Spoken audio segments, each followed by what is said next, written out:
Welcome to everyone that is watching the stream replay right now. This is the part where I would get caught on the hot mic because I have to set up the thumbnail after clicking the go live button. That's when I can actually go in, turn on all the bullshit, um, title it, all that other stuff. I have to actually do that on the fly, which is why a lot of my videos take a hot second to begin because I have to go through and title it, slap a thumbnail on there, put a bunch of keywords in there like, oh, ESO, Elder Scrolls Online. Ah, that's what people will be looking for. Maybe throw in a 2022, that way people know, hey, even though it's streaming right now, just so you know, this is relevant to today's times. It's not from 2014. Brand new. So, there's no viewers right now. It's just you and me, this individual watching. I appreciate you sticking around and rewatching this and not just skipping ahead to when other people traditionally are here. Absolute Chad. If you have any questions, you should put them in the comments below. Let me know that you watch this part, as most people just jump on ahead. It's lagging. It's lagging to put my thumbnail in. I just I made a thumbnail. I just wanted to put it on. I asked for so little. YouTube, I asked for so little. They throw some tags in here. Set the game as the Elder Scrolls Online. For those of you who don't know, you got to put the game title in. Helps people know, hey, this is the game I was looking for. And then just slap in a description. I want to make it public, that way people can start coming. So people will start to come now, but glad you and I could have this talk. We're now public. I won't tell anyone what we discussed.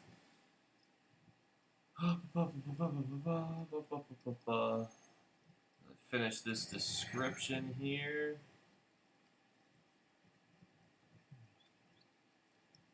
Today's video, live stream. Smiley face. Save this. I believe this should all be good now. This should all look like a traditional live streamed thingamahoosin. I think everything is set up. Did I do it all correctly? I don't know. I'm actually using my Chromebook right now just to make sure that everything is set up properly. But I never truly know if everything's working. Still just humdinging it at the minute, trying to make sure that everything is working correctly. Welcome, as you guys are trickling in. We know how you're doing, how things are, if the audio quality is good and whatnot. Switch just a couple things around, not a whole lot. If I'm really gonna get crazy, maybe I should post in the Discords that I'm streaming too. Be like, guys, no pressure. But if you want to see me suffer live, come on down.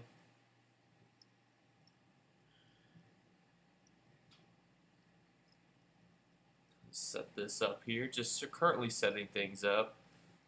Thank you, Faded. Listen, we're in the Rubedite League, Faded. We've already made the big leagues. We don't have to worry about such things anymore. We're already there. We've accomplished everything we needed to accomplish. Like, we're good. Alright, how do you share a live stream? I feel like an old person. So, fun fact, our work phones are Androids, and I've used an iPhone now, just for, like, simplicity's sake. I'm not some super iPhone consumer here, but every time we've had to ever use our work phones for anything like technological, like I had to take photos from my Android and then email them to myself, and I was trying to take a screenshot. Oh my gosh, it was the worst experience ever. I was like, how do you take screenshots with these things? How do you even turn these things off? It's so unuser friendly. And for some reason, those Androids, now for those of you who don't, I'm going to try to explain something to you. If you've ever had to use like an authenticator app Have you ever had to authenticate anything, like work related, like put in like an authentication code? Like say it's like, oh, you're logging in with your PayPal, let's text you a number, and then it'll have the little boxes out, and you put that number in. If you have a very smartphone, your little thing will just pop up, and you click on it, it'll just put the numbers in for you. Phones can do that. My phone, however, was not doing that, and I now realize too that my loud ass AC is turned on. So bear with me, and I'm going to go turn that off real quick. 1 second.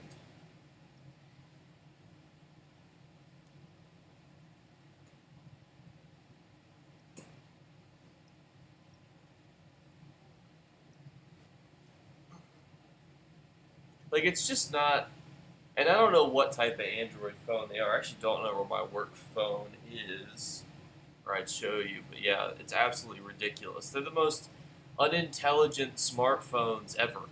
It's like, who designed this? But I want to put out that I'm streaming. Maybe let the people know. Hey, he's streaming. Perhaps if you're interested, come on by, ask some questions. You guys did ask me a very unique question that I'm going to get you guys the answer to. I'm also going to move my chat box up slightly. That way it's not overlapping with the in-game chat. Fun fact also, so during one of my, I think it was the last live stream, there was some argument going on in guild chat that I was completely oblivious to, and they watched my live stream just to see like who started the argument, and I was completely oblivious to the whole thing, so I had no idea. If you hear a small humming in the background, my AC kicked on. I went to turn it off, but usually it takes like 45 seconds for it to actually turn off. So just bear with me, and I will. It'll be all over soon. I promise. It should be over by now, and I'm a little concerned that it hasn't turned off yet. I'm just gonna post this little live stream, thing going on right now. See if we can let the people know. All right, but you guys asked a lot of good questions about this ESO event, other ESO events, the markets. I haven't even put out the market watch for November. That'll probably be done. Oh, thank God the AC is finally done. So I wanted to talk a little bit about the market for November, as well as one of you guys asked a really cool question about motifs. And I also wanted to see if you guys would be interested in hearing some of the stories that happened this week. Why, for example, was I unable to upload, for 2 days? What happened? Well, and the answer is drugs. It's the most graceful answer I can give you. Not by me, obviously, but by somebody else. To summarize, before I even tell you the story, all you really need to know is that crack is whack. If I ever put out merchandise, that would probably be one of the lines that I would use. Is crack is whack, because people say the most dumb shit when they're high, and not like a weed high. This is like that. Oh, my controller is actually turning off.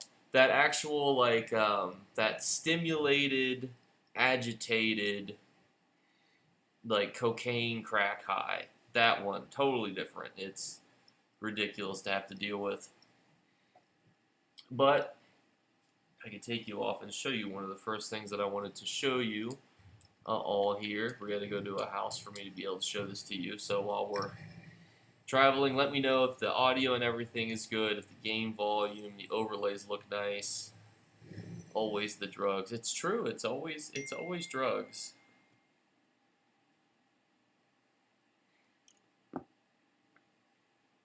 And it's never like, oh, just took this ibuprofen and now I'm acting a fool. It's never something like that. So, the first thing that we are going to be going to is an outfit station.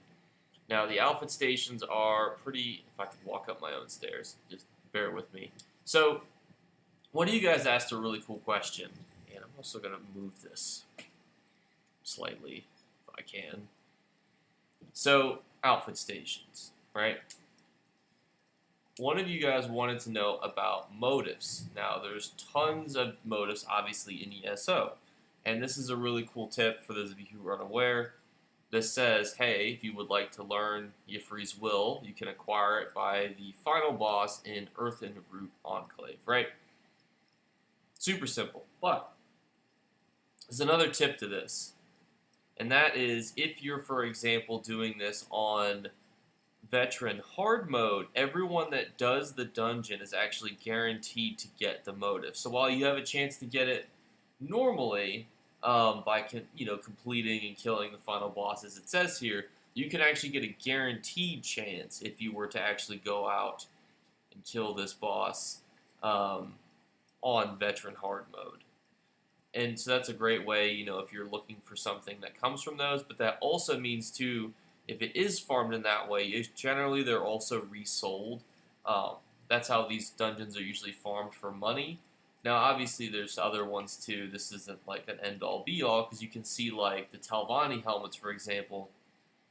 Well, you get those from, say, boxes and personal homes and people. So, a little bit different. And everything here is obviously different in and of itself, but that's a great way if you guys are like, man, I love farming dungeons, but I also really want to make gold, but it's not necessarily just the monster helm, which, by the way, does anyone know what the monster helm is in currently?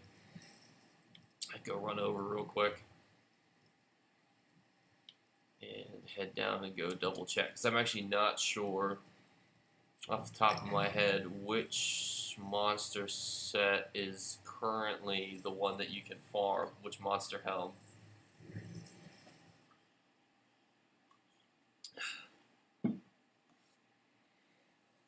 Because obviously monster helms, that's the guaranteed easy way to farm dungeons, but you can only farm that one specific dungeon when it's available, which causes problems because you may not want to farm whatever dungeons is currently available.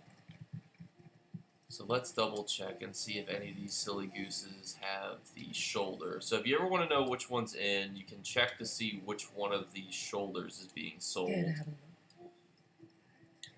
Aha, it's Mafala. So, which means that it's the one that's tied to the Mafala shoulder.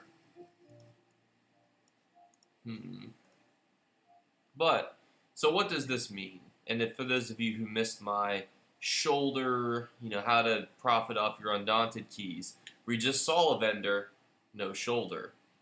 We see this vendor, it's got a shoulder. So, if you wanted to convert your keys, what you would do is you would take your keys, buy a bunch of these mysterious coffers, as they're so crowned, and then you would be able to roll for getting the shoulder without having to spend 50 keys. Never buy it outright for 50 keys. Never do that.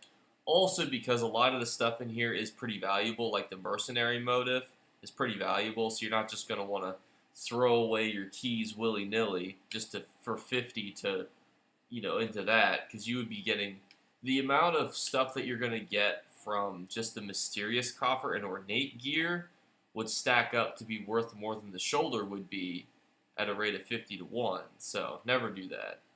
Make sure also my inventory is pretty clear. So, but for example, that's just if you were farming for the monster helm, which means the Mafala's helmet is currently inside of the final boss of the dungeon tied to this, which I'm not sure what that is off the top of my head. I'm going to look this up.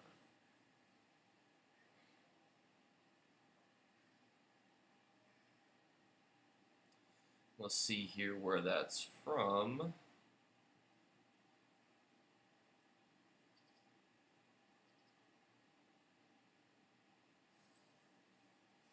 Style page. So I know this is riveting, but I promise I will not play any Tales of Tributes from Fungal Grotto 2. Well, which actually begs an interesting question. So you have obviously the Witches event going on right now. Fungal Grotto 2, you can farm pretty expeditiously it might be almost worth it to just farm Fungal Grotto too, because you're going to be rolling for a chance to get the Mephalus helmet every time you beat the final boss. And then you would also be getting a bunch of Plunder Skulls. I didn't even think about that when I was making my Plunder Skulls videos. Granted, that's like very specific way to farm this event that just happens to align with, what's in the Undaunted store right now. But I'm making a new character and I'm moving towards staff damage. What character should I pick? Now, if you're looking towards PvP, I would suggest something. I think it depends a lot on what class you're going to be. I'm just a huge fan of using Bretons. I'll show you why here, but I don't know why I loaded up my inventory. There's a lot of bonuses, though, to using a lot of different things. So, for example, Bretons give you total magicka and reduces the magicka cost of your abilities, gives you a little bit of resist, and also gives you a little bit of mag recov, and then you also get more AP. Now, let's just think, though, out loud for a second. If you made, and I talk about this in my 42-minute video where I go over like classes and other things, when making a sorcerer alone. But honestly, when you're making like a PvP setup, a lot of what you're doing isn't working towards like that PvE best in slot. So PvE best in slot is pretty much just straight up damage per second. What's the highest numbers that you can possibly hit? That's it. Problem is things like PvP are much more dynamic in that you have to think about like living, you have to think about like mobility, you have to think about other resources. Like, for example, if you're a Magicka character, you may never use stamina in a trial, or vice versa. You may not need health, in a PvE situation. If you're farming, in dungeon or trial, there's trials where you probably never take any damage the whole time as a DPS character. So there's a lot of small tweaks that you can make. So generally what I like to do is think backwards, like think what you want to do and then work your way backwards. Don't try to go forwards, because if you think like one step ahead, you think, okay, making a character, which race should it be? And then from there, you're going to have to level it up. Then you're going to go, okay, well, what set should I wear? What this should I have? But really, you should be thinking backwards. What's the end goal play style that you want to have? Do you want to just try to be very, blow people up? Do you want to be very tanky? Do you want to be very, do you want to have a lot of mobility? Do you want to have a lot of, X, Y, or Z? Do you have, specific sets that you're already thinking about? So it's a very complicated question. But what I would suggest is find, an end point where it's like, okay, I know I want to be, this. For example, when I built my sorcerer, I was like, I want to have super high stats. That way, in any situation, I feel very confident in the total amount of mag, health, and stamina that I have, right? That's the type of thinking that I would suggest when you're making these types of decisions. Like, start at the end. For example, like a Nightblade. There's people who play Nightblades like the glass cannon. There's people who play it like a bow that are 10,000 feet away. People who use poisons, people who don't use poisons. So just take all of that into consideration. But your race is also not going to cripple you.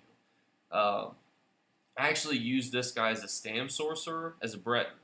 So, and you would think to yourself, well, Bretons suck. And the answer to that is, well, they're certainly not ideal. But again, with how many Mundus stones there are and how many sets in ESO there are, you can work around anything. So I hope that long-winded question, Cameron, was helpful. I'm also going to try to reposition myself a little bit here, so bear with me.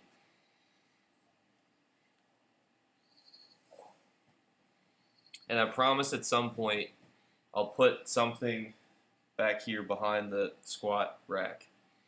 That way it's like, oh, something to look at.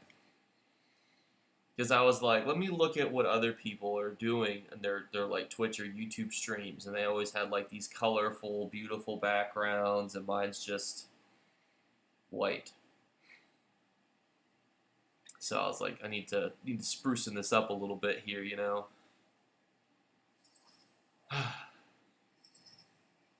So disc plate. If any of you guys are a disc plate representative, that's probably one of the only things that I've ever seen on YouTube. Like, you know, people always like, oh, Surfshark, VPN, Honey, oh, this random mattress brand, or oh, you know, this random gamer drink, whatever. Of all of those, disc plate, the ones that you like put on your wall. Unfortunately, mine are like right over here. Um, that's actually probably one of the only services that I was like, man, this shit's actually pretty good. So, something to keep in mind. If any of you guys are a representative for disc plate, let me know. For, you know, one Sheetz hot dog. And I should say that Sheetz is a brand of gas station here that sells pretty decent fast food. For one of the pretzel bun hot dogs, I'll take your sponsorship. You just let me know. Just reach out to my business email.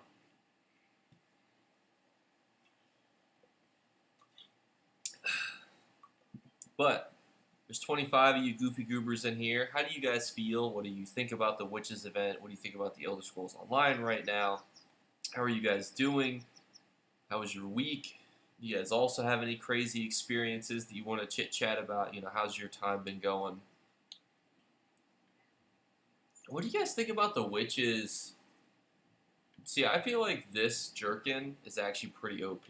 Like, I wasn't expecting this to look as good as it does. Especially, it's got the little pumpkin in the back. Like, tell me this is not actually pretty dope. Like, I was not expecting this to be as cool as it is. Also, keep in mind that this right here can be OP depending on the items that you have from previous events. How's it going, Janet? Because some of the previous, like, mementos and the stuff that you can get, specifically the masks, they're worth, like, millions. Now, granted, everything you get from here is going to be character bound, so you're going to have to bind it to your own sticker book, but it doesn't mean that you're not still getting something that's worth, you know, a pretty good chunk of change, you know what I mean? So, something to consider. Again, never buy any of these. This is a trick. These right here are not worth it. The fact that they sell these kind of annoys me. Leveling up my Warden, still not thinking of class. I haven't found a fun rotation. And what I would say about Wardens is that I think Mag Wardens are much more fun than Stam ones. But I do think that Stamina Wardens are probably better in that they just do a high amounts of burst damage, whereas Mag ones don't necessarily. I will say, though, Felix, that Update 36 is going to be changing the Mag Warden and making them better, too, so I would take that into consideration also, like, when you're thinking to yourself, like, oh, you know, should I stick with the Warden? Should I change to a, you know, something else? So keep those things in mind. And also no idea where I'm going. I'm going to head on over to the Dolems, because I actually still need to get my Golden Plunder Skulls for the day. So I'm going to head down. I'm going to see how many people are in the Alakir Desert. I'm probably going to blow up my console, though, doing this. Also, I turned off my central air because it's loud as all hell. So, if you see me shivering, I apologize. I promise to suffer in silence, as my one teacher used to say. He said, just fail silently. Stam Warden called, bear with me.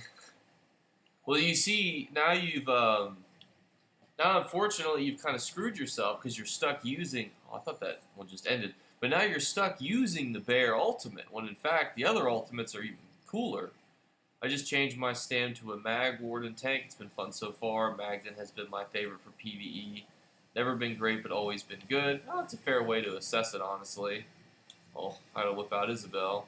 You know that you're not doing well at a Golem when the game lets you pull out your companion halfway through the anchor. I'm also just hoping that my console can handle such things. Let me turn my volume down here so in case there's any sort of reverb. I don't know how good my noise canceling is because the software and the stuff that I'm using is how I would describe it is raggedy. So we're gonna hope that it goes well. Oh my gosh, this thing's gonna blow up immediately. Well, we were able to loot it. I mean, we'll take it. We'll take it. That's our one from World Events. Now we just need to go. Let's see what we get. Ugh. Nothing great. Been doing award and also like the mechanics of GS Bow better than DD, but results are better with DD.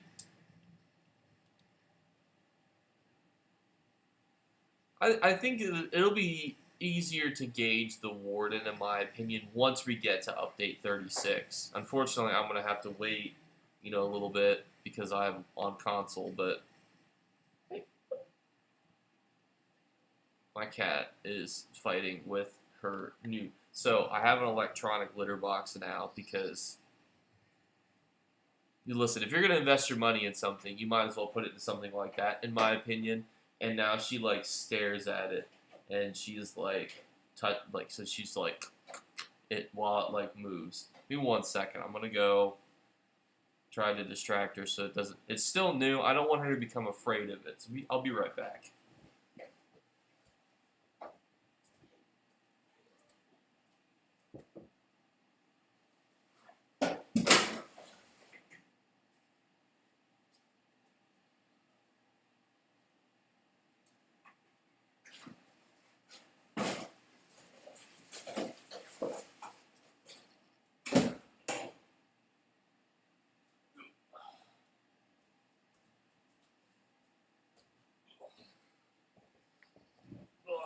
Hopefully she is now rightfully distracted.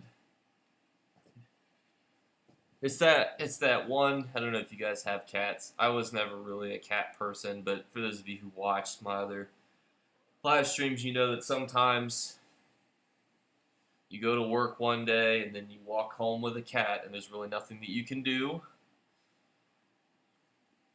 She literally went right back over, but I think it's done now, so I think I should be safe. Oh my gosh, cats. Alright. Now we're gonna go do a delve, boss. Or delve. There is a delve near here, not just convenient.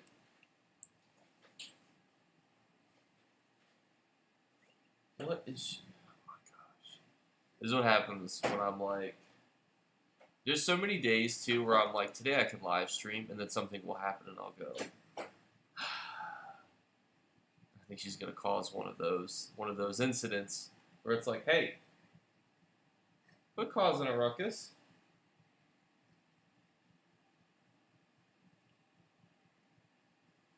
So those of you who don't remember or haven't seen or don't know enough about the Witches event, basically you get 1 gold plunder skull per day for doing the different types of overland world bosses, arena bosses, public events, yada yada. Alright. I want to bring her back one more time to try to stop her from doing this. Give me 1 second again. Hey, what are you doing? Stop playing with this.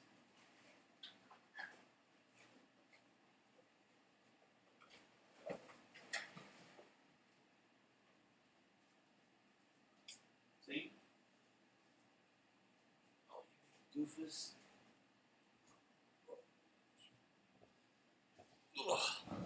Alright.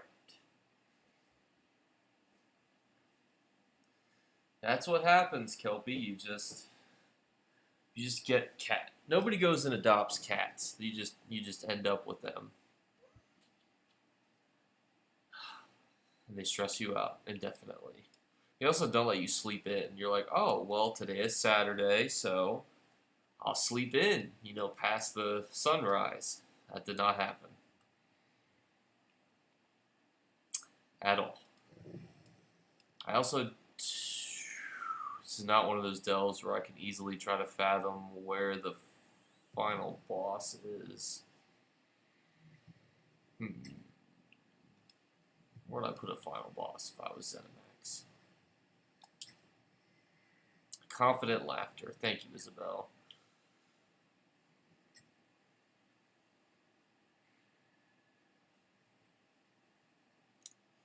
Also, thank you, Bean Season, for subscribing. I missed that at the beginning here, and all the chaos that ensued when I was starting this live stream.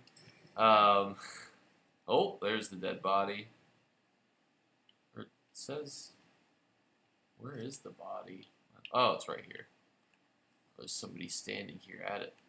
Alright, so what we'll do is we'll chill here for a minute.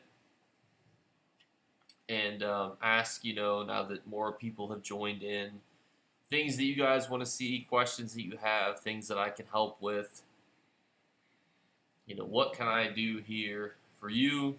I know that you guys are like, man, I really hope Jake plays, 10 hours straight of Tales of Tribute. And to answer that, I hope so too. I mean, look at this. We're getting... How far up are we? We're ranked 73, people. Like, we basically might as well finish the leaderboard. Look how close we are to, like, top 10. Like how it says, not ranked.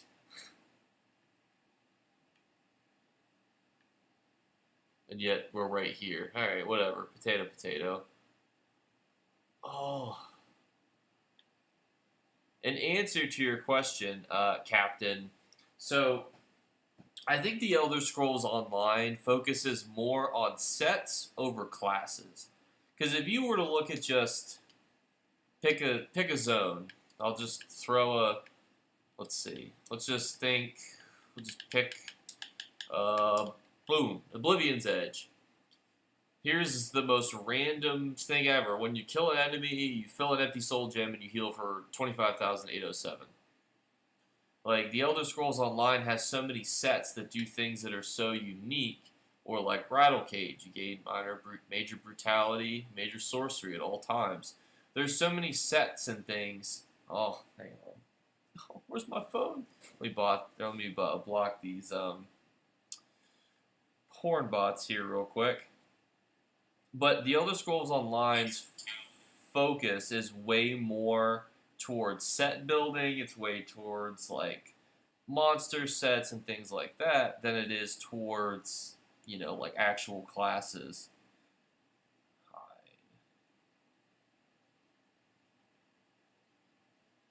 Hang on. I gotta hide this user now.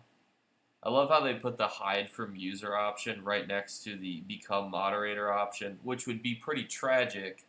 It would be pretty tragic if I made them a moderator, then they could go through and do who knows what. And the true tragedy of the day is that, so I had this big thing of Sour Patch Kids, so generally, if I'm like working remotely, my work computer will be right here. And I feel like I missed the world boss, or the Delta boss, but whatever. And I will just gradually eat these big-ass Sour Patch Kids throughout the day, right? As you do, as an adult, we're allowed to make these types of decisions. And I'm almost out, and I haven't even had them for that long, and I feel really guilty because I feel like I should have had them significantly longer. Alright, now we're going to get something good, though, from this. I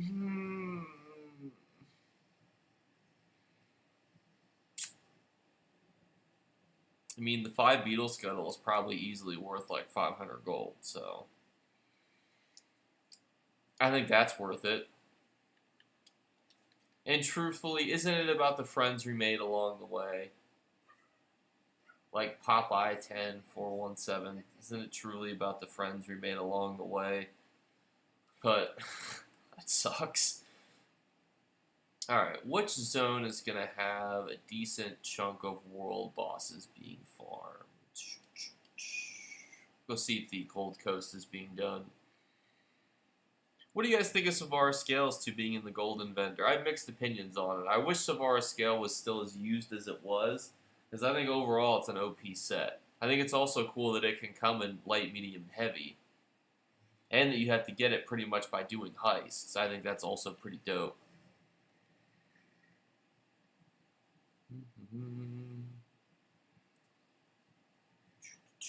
Do the same thing with PMS 40 ounces. Yeah, exactly.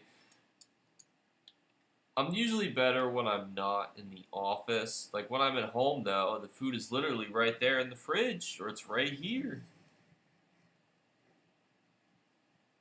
So we're going to see, and maybe too, we'll get a Minotaur motive. For those of you who don't know, I suggest pretty much doing the Gold Coast exclusively for those Minotaur motives.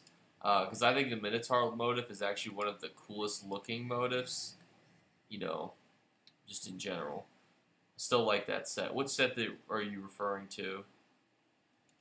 I also do not know why I have quest icons not popping up on my compass at the minute.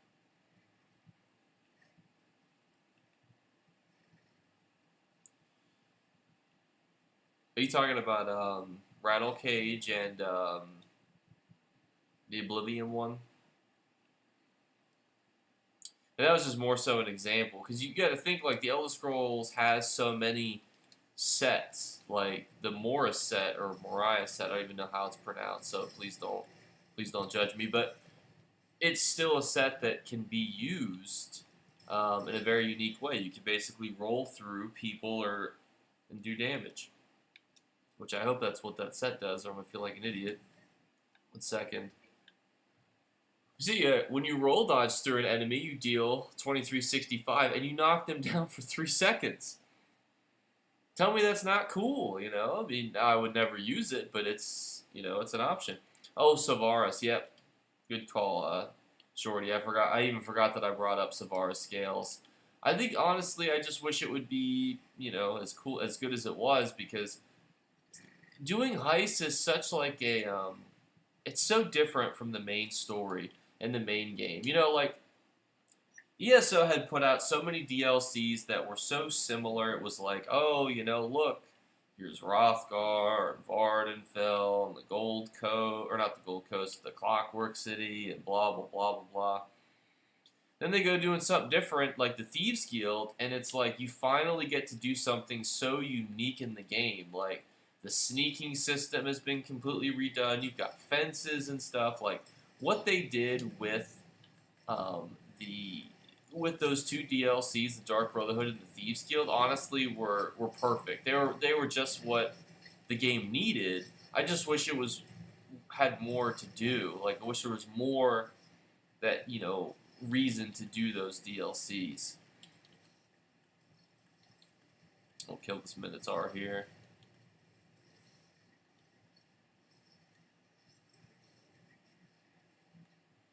I do miss you, Kyle. Alright, so that'll give us our next Plunder Skull, which I feel like is the exact same bullshit that we got in the other one.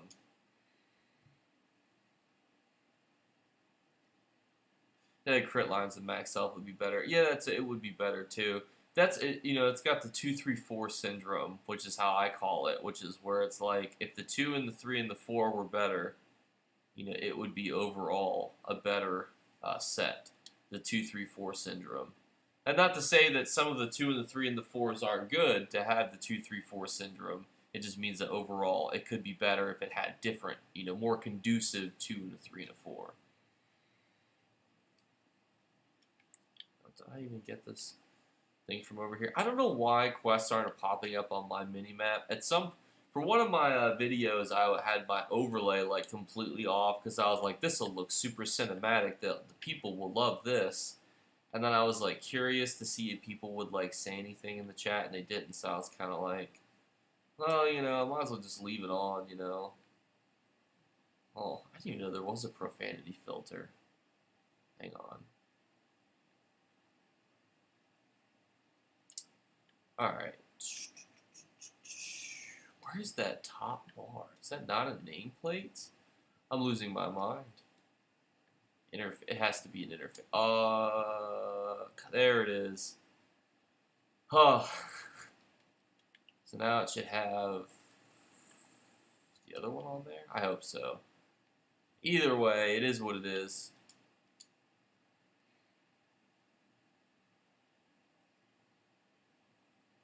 If you like taking resources. Yeah.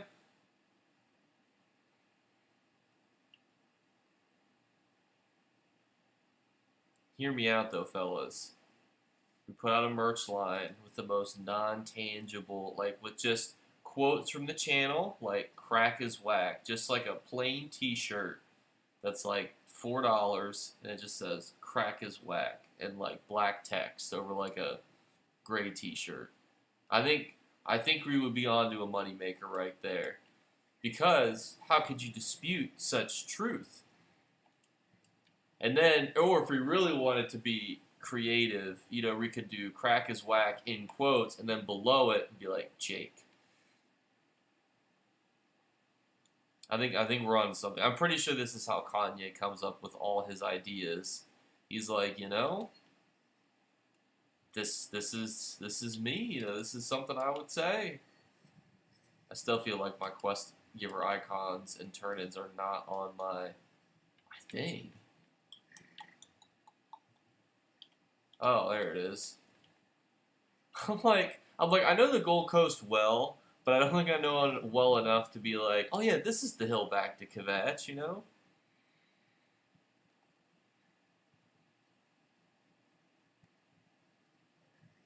Also, thank you everyone for stopping by. I've also been trying to figure out like different game icons and stuff that I could put on here. Apparently, there's like a tic-tac-toe one that you can like put on and like let your viewers play with like as you go. So I'm trying to see like how that stuff works. So if you guys would be interested in trying out some of the game widgets, just let me know. Or if you're just here for the ride, you know, we can do anything. Mr. McKee, you shouldn't do drugs. Okay. It's true. Unless your doctor prescribes it, you know, you probably, you know, it's probably icky. Alright, I'm gonna see if I can put up, I'm gonna see how, you know, this is probably the riskiest thing I've ever done. I'm going to try to add a widget. Can I even add a widget while we're doing this? Is it possible? It's gotta be possible, right? Game widget. Let your viewers play a game in chat. Let's try this. Alright. Jesus Christ, porn. Alright, 1 second, everyone. I'll ban these porn bots real quick. Sir Tails Attribute widget. If I made a Tails Attribute widget, I would probably lose all of my subscribers. Like, I would have 0 subs.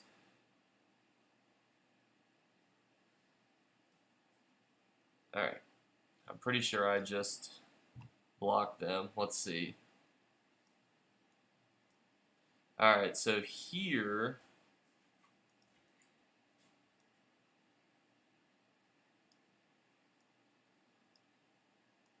I had a tic-tac-toe, but I also feel like this is hard to see. And I also don't know how this works. Do you guys see it? Is it on the actual chat now? Let's see.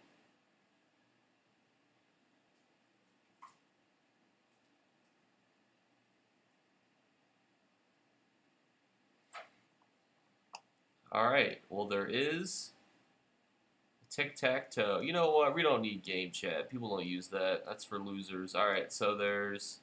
Oh, so you type...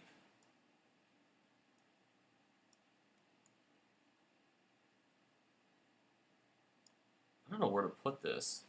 Should I put it over here? This feels very clunky on this side.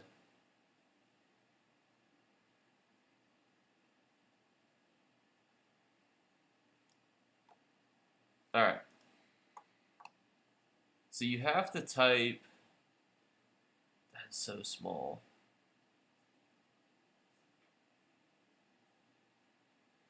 You have to type something specific.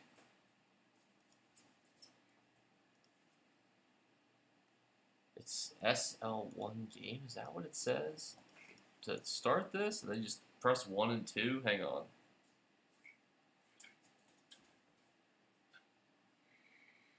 Mm,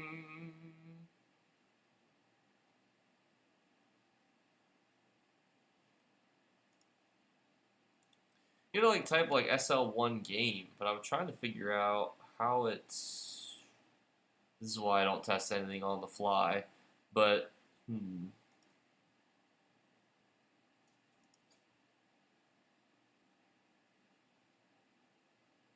it's like ISL game. Hang on, let me try it on my handy dandy.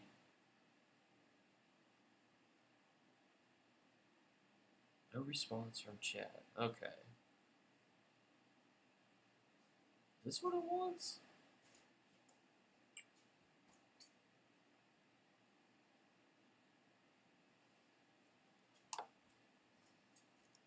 Aha! All right.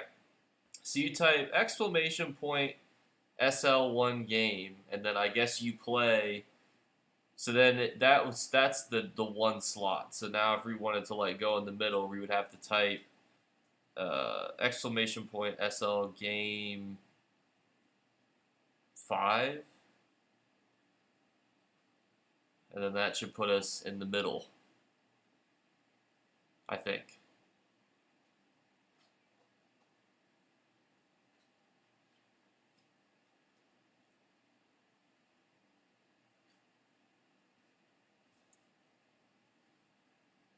All right. So I'll leave you all to play tic tac toe, while I also do a bunch of other random gobbledygook. Good job, chat. Proud of you. So now, yep, you. I think if you do SL game 2, it should just reset the whole, or whatever number you want. It should reset the whole thing.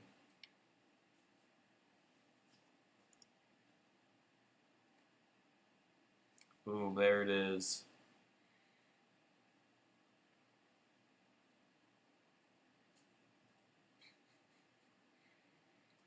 Now I'm like, all right, let me go check the guild traders while you guys play tic tac toe.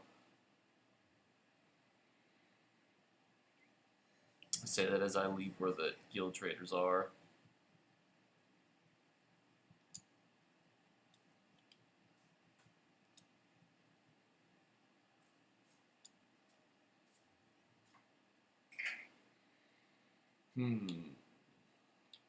Got anything good in here? High Isle treasure map for 15. We'll leave that. A Cyrodiil map for 15? That's a little hopeful. That's a little hopeful.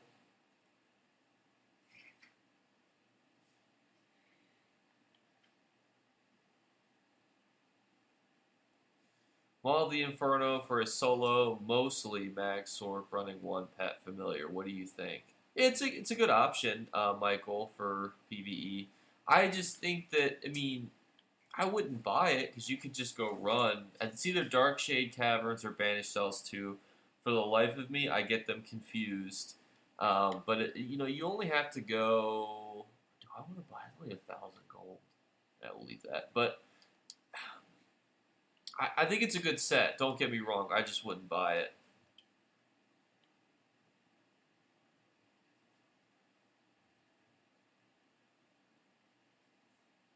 Also, don't forget we have this tic-tac-toe game running here. All you have to do to participate is type exclamation point SL game and then the number that you want to associate your move with. So like 3 would put you in the top right corner. So feel free to partake in such activities while I do the boring work of looking through these guild traders to see if there's any deals. Because I think I actually have available guild slots, which is pretty rare. No problem, Michael. And again, I think it's actually a really good set. It's just tricky with helmets and it being such an easy dungeon. I think it's just not worth doing. Worth buying. Sell game 5. That should put you right in the middle, assuming I've not broken it somehow. I put this in midstream. I probably destroyed my internet the Mac that I'm using to stream all this is from like 2014, so I've probably like broken something. Ooh, now we're in the middle. Ooh, we're in a bit of a tricky spot though, because even if we were to go,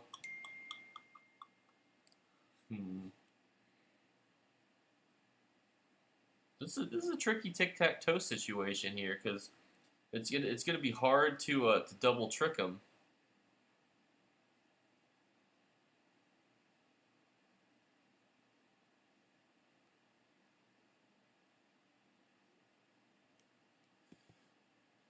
Never done arenas at all, but want to get one for the skulls during the event. Well, honestly, you can probably solo do Dragon Star Arena. So I would just do Dragon Star Arena. It's probably one of the easiest things in the game, just because when you got to think like a power creep, which sounds, think of it like Destiny's Light system, where it's like everything gets stronger, over time, But with the ESO, more sets, more best in slot sets come out, more champion point to champion point rework comes out. It adds a lot of DPS to what we were not previously able to do. So a lot of the base game content that used to be really hard when there was only 8-10 was the champion point max is now a cakewalk because sets are much better now. My 2K, they keep that memory alive. Maybe I'll put that on a t-shirt. Is chess coming next? You know, I don't actually know what other gaming widgets there are. I can actually take a look while I'm just staring at this Guild Trader. Let me see what other gaming widgets there are.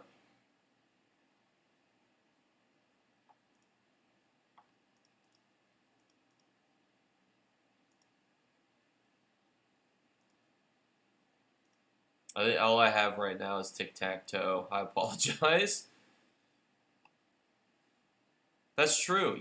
Actually, so my average age range on YouTube, so the majority of my subscribers are aged 25 to 34. That's like 30 some odd percent of my audience.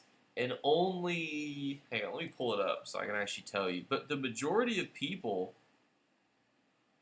are over the age of 25. Let me double check. Let's see here. I'm still not a whiz at this whole YouTube thing, as you can imagine. We're still, everything is always a work in progress, as they say. Alright, so, from ages 13 to 17, 0.0% of my audience is that age range. However, that doesn't necessarily mean that's true. A lot of people lie about their age. So just take that with a grain of salt. It actually tells you those things in here. 18 to 24, 14.6%, 25 to 34, 39%, 35 to 44, 23.6, 50 or 45 to 54, 15.9, 55 to 64, 5.5, and 65, 1.4. So does it say specific users? Is just an aggregate? Hey, no, that's all. Headshot. I'm an old fart. Are you in regards to?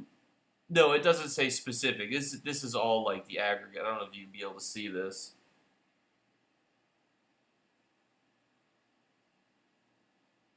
You can see it's just numbers. And then 93.4% of you are males, 6.7% are females, and then 0.0% are user specified. And then 53% of you live in the United States, and then the rest of you live in all sorts of places. It's like 9% the UK, and then it's like 433, 333, 222, and then it's just like it's like the rest of the world. And then the majority of my audience, it actually tells you like who you guys are also subscribed to. So the top 3 other YouTubers that you guys are subscribed to are Hack the Minotaur, Brawry Got This, and Lucky Ghosts. So Those are the content people that I need to rip off of. I'm just kidding. It also actually tells me how much you're worth, too. I wonder what the average age of ESO players are. It's a good question.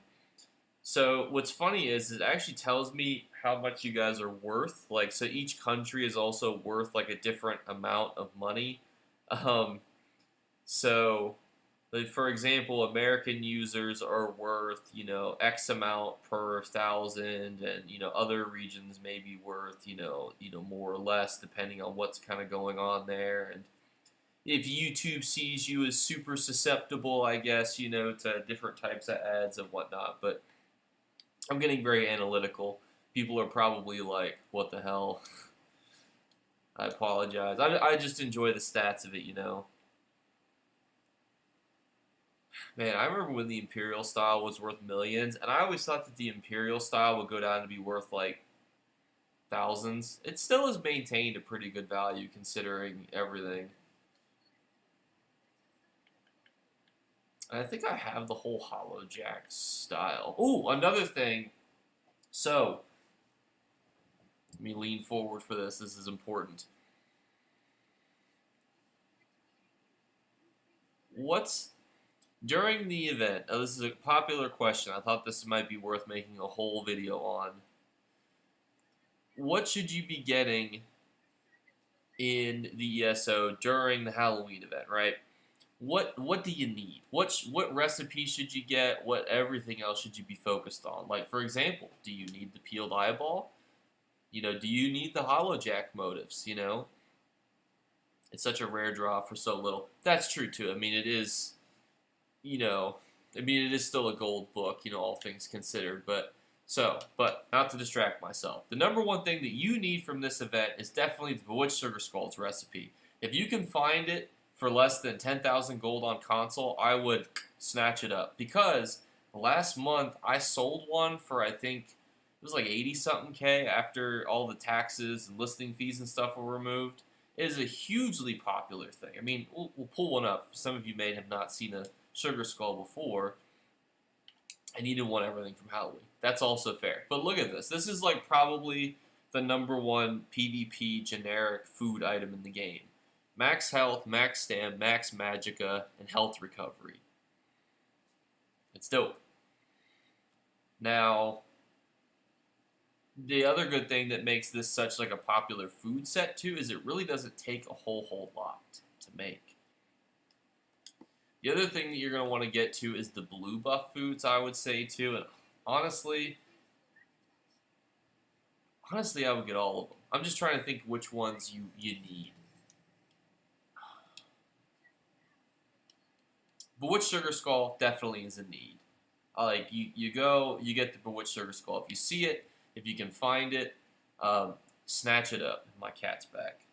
What you doing? What are you doing? She's trying to sit on me, but I have the blanket like across my knees, and she keeps trying to stand on it and falling through. I don't know if I can capture this. I had to turn my heat off because it's loud as all hell. So that's why I have a blanket around me, even though I'm in my own apartment. And like an adult, my apartment should be the temperature in which I wish to be. However, it's unfortunately not. All of these foods. What is with these porn bots? Jesus Lord. 1 second, everyone. Pump the brakes here real quick. I still think it's stupidly hilarious that YouTube is like, let's put the block button right next to the make the moderator option. So even if I was like, oh, let me make one of you a moderator, I'd be like, oh, now they're blocked for forever. I don't even know how to unblock someone from a channel too either, mind you. Like, I don't know if there's like some grand list somewhere for all the people who've, all these Tinder.hot/XYZ best dating site. I don't know if there's like a list of those people blocked somewhere in some option or screen somewhere, but I don't know where that is. What was I doing? Oh, we're gonna go check out the other guild traders, see if we can find some of these foods. There's also, I need to go find, we're gonna take a short pause here. And, oh, we're full. Or they're full. Wait, hang on. Let me go back to my house real quick. And I'll show you some of these recipes that you're able to get. Oh, Lusty Argonian Maid book. I have that book in my house. I have part 1 and part 2. And it just, so many times are there books, movies, games that just don't live up, to the initial success. But the Lusty Argonian Maid, I have to say, it surpasses expectations. Also, thank you for subscribing. I had completely forgotten that I had set up a new thing for subscribers. I moved it actually over out of the chat so you guys can see it. I don't know why it sounds like the Indominus Rex, but what can you do?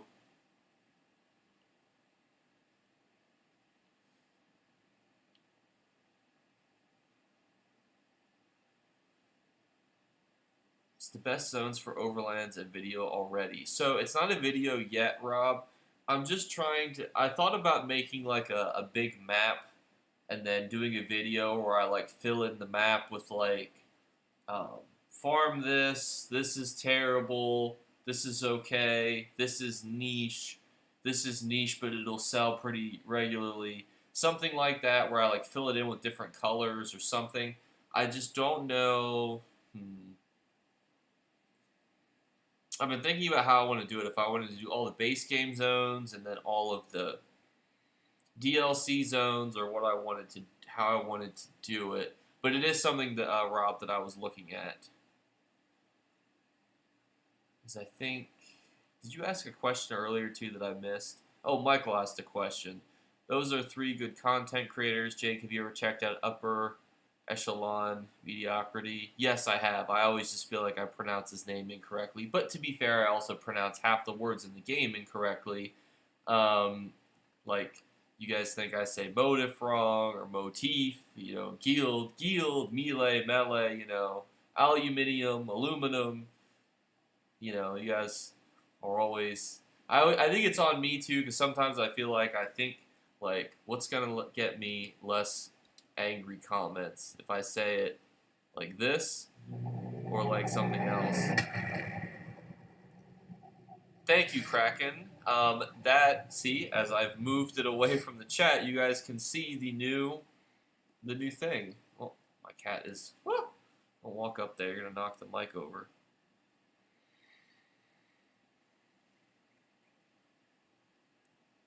Gaff 808.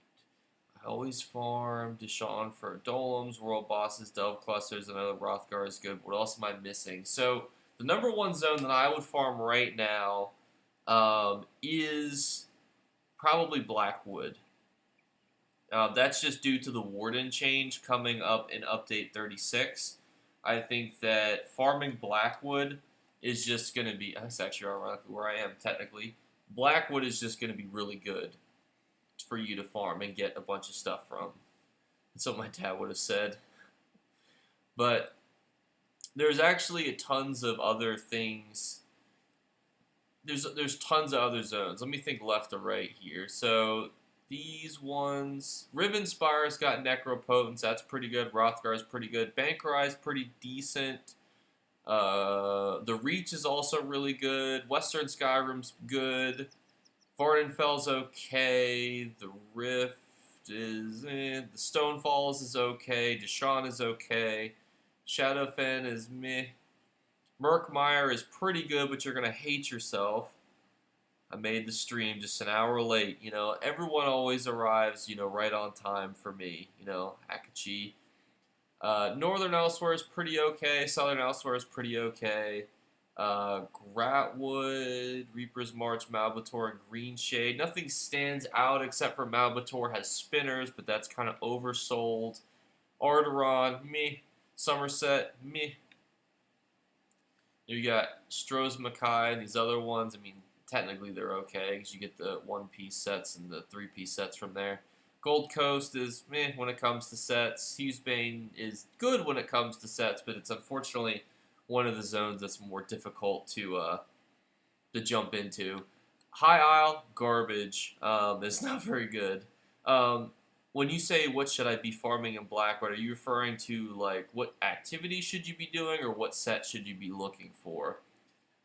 Um, there's a different type of answers. And then you got Artaeum, which linked to Somerset. That's a good fishing spot. Deadlands, good. Clockwork City, eh. Cold Harbor, good. You know. Where will my alts farm? That's not a farm I make. You just use your alt as a selling account. You know, just throw all the. You could have all your Mournhold traders on a secondary account. Mail yourself all your items, and then boom. And then to answer, actually, to make it easier for you, Akachi, let me answer all your questions at once. So I would farm the daily quests. I think that's just overall, it's a great, easy way to get set items. There's also really good modus from here, and just overall some pretty cool items, as well as that's where you get a boat. And I mean, come on, you get this boat right here. Tell me this boat is not awesome. But the set that you're mainly looking for here, I'll show it to you. That's not how I show it to you. Hang on. My brain's having a small conniption. Blackwood. So the biggest one that's gonna be changed coming up is gonna be the Frostbite set. So boom. And then besides the Frostbite set though, Deadlands Assassin is also a pretty good set to sell that has decent resale value. Fortunately, not really for Bog Raider. And Lorena, you can, but what you have to have is two accounts. So let's say I made a new Xbox account that was like Jake Clip 2 Electric Boogaloo, hopefully with a shorter name so I don't have to punch it all in. You mail the items to yourself. Oh, the Tinder bots are back. Which also, mind you, is this advertising for Tinder that I'm just not aware of? Like, I'm not saying that I would turn Tinder away as a channel sponsor, but, you know,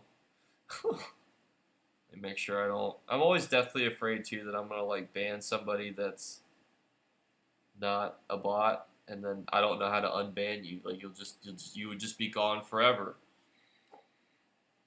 I'm sure there's a list somewhere, but YouTube has so many things. Like, for example, this is a tangent, I apologize. My YouTube Creator app on my phone shows me only certain things, and I have a Chromebook, which I can see more things on. But it's just weird because it's like the YouTube Creator app has some things on it that the YouTube web version doesn't, and then the YouTube web version has things on it that the YouTube Studio app doesn't. It's like, why? So these are the things that I just don't know in this world. But Frostbite is definitely that's the one that you're gonna want, and then Deadlands Assassin is just another pretty good one.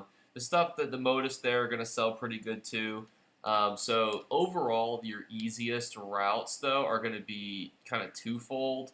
That's gonna be doing daily quests, or you're gonna be able to do like the public dungeons. Now, I will say that the public dungeons are a little trickier in Blackwood. They're certainly not easy, but you know, it's something that you can do if you have like what I would call like a solo build.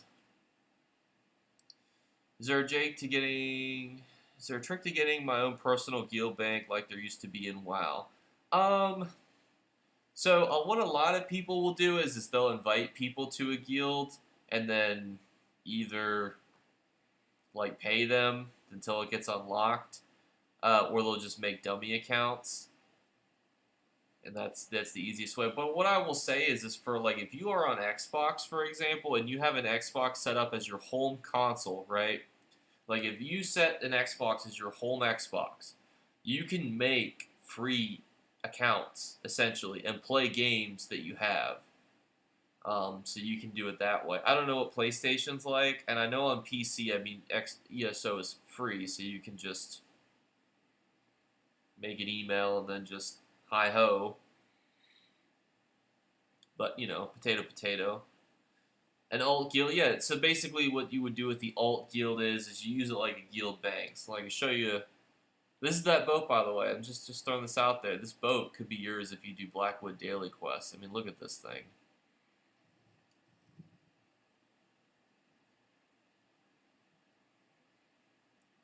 Move the tic-tac-toe or scroll down, Jake. I go the private guild bank question already. Well, here. I will hide tic-tac-toe currently. I just hid myself. Oh my goodness.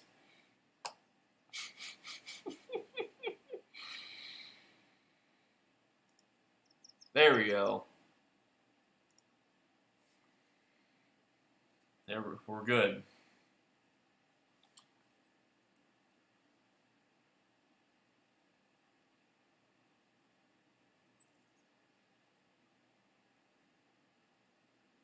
Should we tell him it's potato? Potato. Ooh. Hello, William. And I agree with the Xbox assessment. Well, you see, Rob, the risk is that it would, even if my intent was to do either or, the risk is that I could accidentally, there's a 50-50 chance I misclick and the opposite happens. Blackwood's daily drop modus. Okay, got it. They also have really good furnishing items, too. So a lot of the furnishing items, like in my house, for example, I'm now stuck in my own boat. 1 second. All right. Let me show you some Blackwood items here that are actually pretty dope. Like, boom. These walls here, these are actually Leowin walls. You actually get these from doing the daily quests in Blackwood. And then you're able to like build with these. Now a lot of this is also pre-built, from the actual castle itself.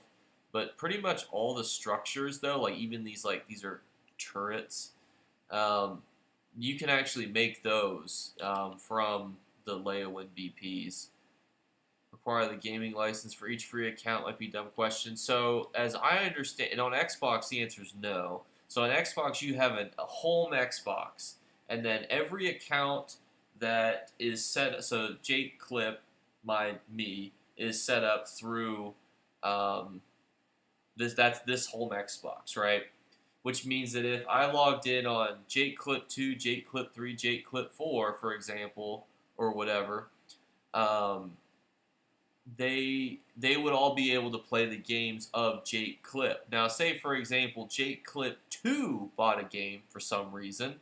An alt account purchased it, I would have to either make Jake Clip 2 the home Xbox, which, mind you, can only be changed once, like, every so many months, or I would have to have that account signed in, which you wouldn't be able really to do with, what we're trying to do on an MMO.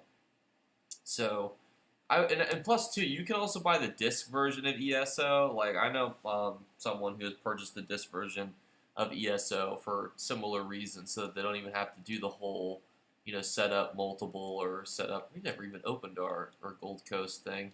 We just got the Plunder Skull. We're like, all right, it's all we needed. But you don't have to. You don't have to have gold or anything set up on them. Xbox Live Gold is basically the online subscription service for that. Jaden asks, talking about furnishings, they should make display cases to hold treasures you get, specifically treasure display cases. It's true. There are some cool display cases, though, that I'll show you. Do they sell good for gold? The answer is actually yes. I would say that they have been out a while, so the furnishing market is going to be different based on the console you play on. Let me give a bit of a long-winded answer here. So imagine a pyramid, right? A pyramid. And at the top you have end-game players, mid-game players, and then new players, right? And a lot of people who play on console have this pyramid, right? And that's because ESO being on the Game Pass and being one of the only MMOs, is similar for PlayStation. Because there's no real MMO options, there's a constant influx of new players on this pyramid, right? And new to moderate players don't generally buy furnishing plans. It's just your top tier, end game players, right? But on PC, for example, the pyramid is flipped because PC has a lot of people who utilize add-ons, have been playing the game since day one, have been doing this for so long. There are so many more players who are end game on PC that the pyramid is essentially flipped. And I'm not saying end game means you're going out and you're getting trifecta trial runs or anything. I just mean more so like you have millions of gold, so you're going to be buying things like, I'll answer part of your second question, purple companion gear. They're going to be buying these furnishing recipes because that is geared towards the end game community, individuals who have millions of gold to spend on, well, like this house that you see right here, which was a pretty large investment. So that's where I think it depends a lot on your console. I would still sell your purple companion gear, especially if it has the good traits on it, that being vigorous or harmonious, or the healing one. If it has pretty much one that has any utility, I would say just list it up and see if you can sell it. I think I have some of the rinky-dink display cases here, but like in theory, like I could like put this in here, and be like, aha, it's in the display case. But I also have some of the other display cases upstairs too. I think there's, that's one that comes filled with the watcher. Hope that pyramid made sense.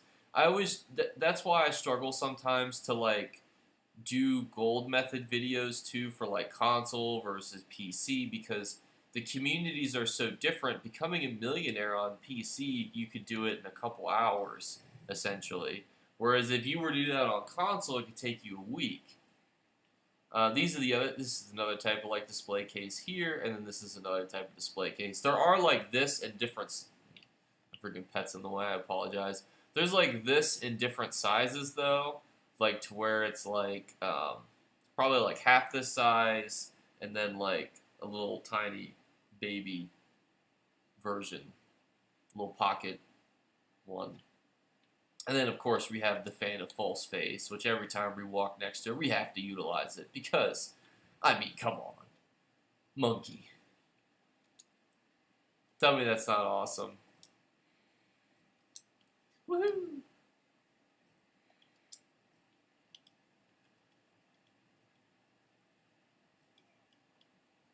Let me know what you guys think of my pyramid rant, though. Hopefully that made sense somewhat, a little bit. Oh my god. 1 second. You gotta make the bots moderators real quick. I, for some reason, closed out the YouTube app. So it is something that you can learn, Rob, but where you actually get them from is actually, they're extremely rare. And when I say extremely rare, I think you get these randomly from pickpocketing, if I remember correctly. So overall, they are extremely a nuisance to get, is how I would describe them. Also, like leaning forward, so I'm going to take this pillow and put it behind myself to lean back on a little bit. Oh, bliss. I don't really have a gaming chair. I have what they refer to as a gaming sofa, So, I think I can make those. Let me see, because they're not super expensive to make. This is actually one of those items that I suggested I think in my furnishing plans video, where I was like, hey, if you guys want to make like easy money, you can go out and, make a bunch of these, because it's so niche and it's so cool. I don't remember exactly where you made these from.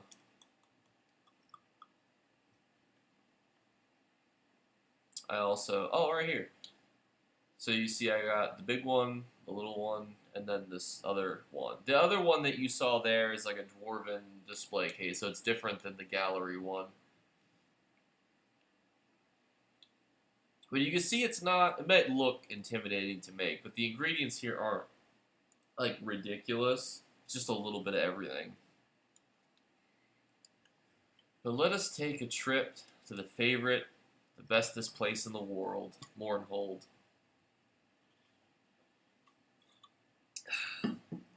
Mournhold is basically Target.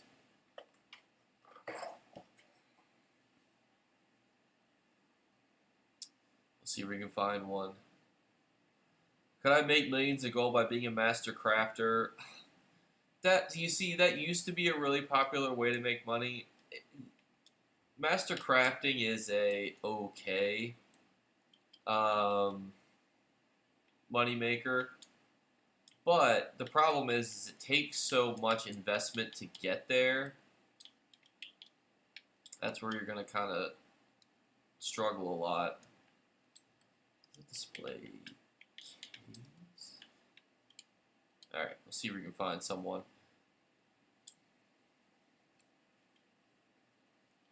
So you can see here's the specimen one. It's actually being sold for 11.5K, which is a huge markup based on like just the raw ingredients.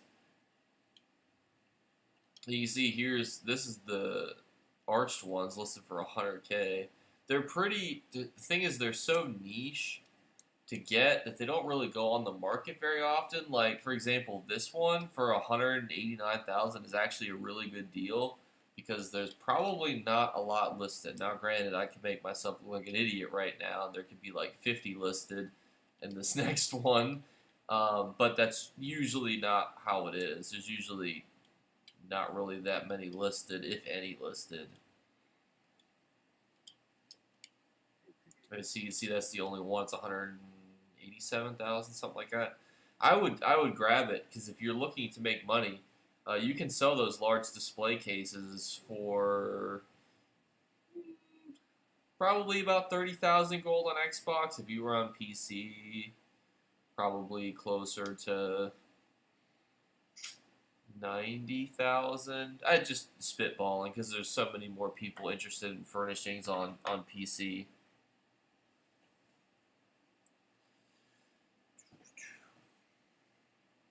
But in regards to making money as a crafter, it's just not. It's not as good as it was. There's just so many other better ways that you can make gold out there these days.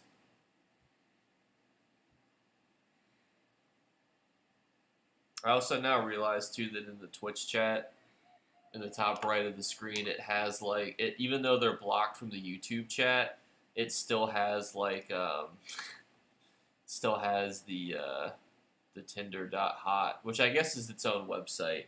And I will be completely honest, I am like 65% tempted to just plug it in and see what pops up, which will probably brick my phone or computer or whatever I use, but it just comes up so often, I just like, is it a website? Does it even work? Is it some sort of weird Tinder advertisement? Like, it's piquing my curiosity at this point, you know what I mean?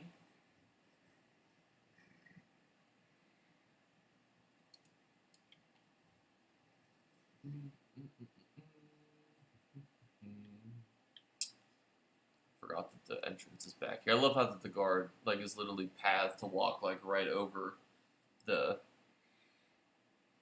the refuge entrance.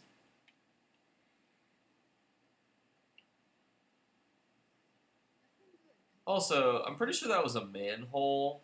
But this does not look like sewers to me. You know, just as a quick side note here, this does not look like the sewers to Deshaun. Just want to throw that out there. You know, like I don't see any irrigation or plumbing in this refuge down here. So I'm gonna have to ask that the developers keep those things in mind. Phishing malware, it probably is. I forgot I'm still searching for display cases. Alright. We got a whole bunch of hoopla in here.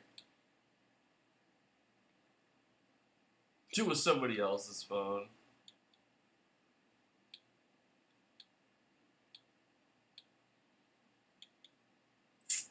Is this one of the, it is one of the new ones for 30 gold. Alright, well I have to buy it at that price.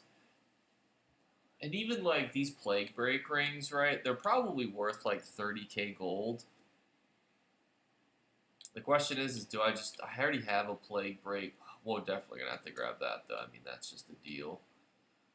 I just have some listed already. Even this, I could probably make like 4,000 gold off of.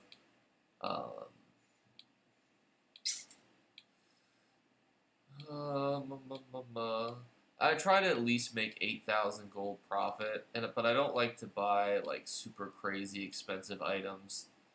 You know, I always try to like get to the next tier of like a million gold, and then not break it. You know, not go below it. So say I get to 12 million, right? Then I would give myself the 1 million gold to then spend on like guild bids because I do all my guild's guild bids um, on Xbox.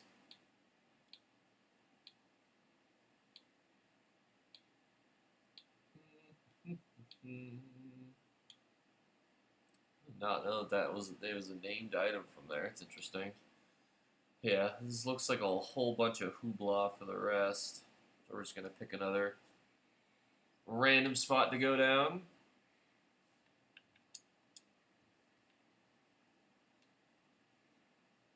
How's it going, James? You know, it's another week. Just streaming before my back gives out, leaning forward. You found me? You in front of me? Oh, you are.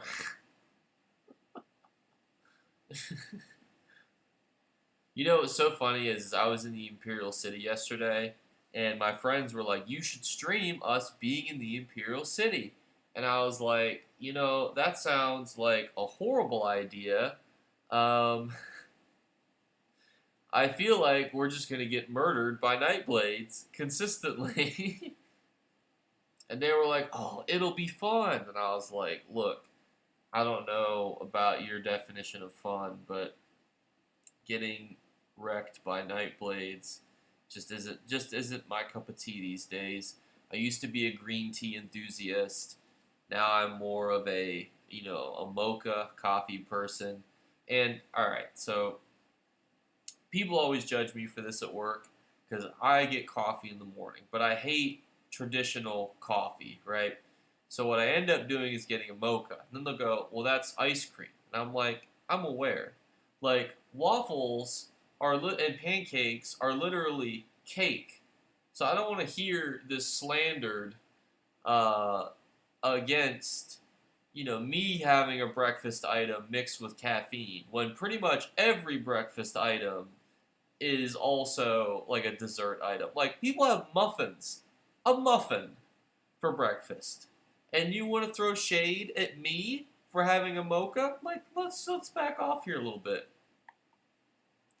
You are right, Graph. That gankers are very annoying. Unfortunately, it's I have a werewolf that I had taken in yesterday. Oh. The other thing too is like, oh, sorry when I yawn, my eyes get watered. I don't want you to see me like this. When I use a werewolf, like I don't have like properly traded stuff. So I'm like, I don't want to waste my transmutes on a werewolf build. You know what I mean? So cheeseburgers for breakfast. Like to be exactly like honestly, everything is a breakfast food. Desserts, lunches, dinners. Oh my sweet lord! All right, add these to the moderator list real quick. 1 second, everyone.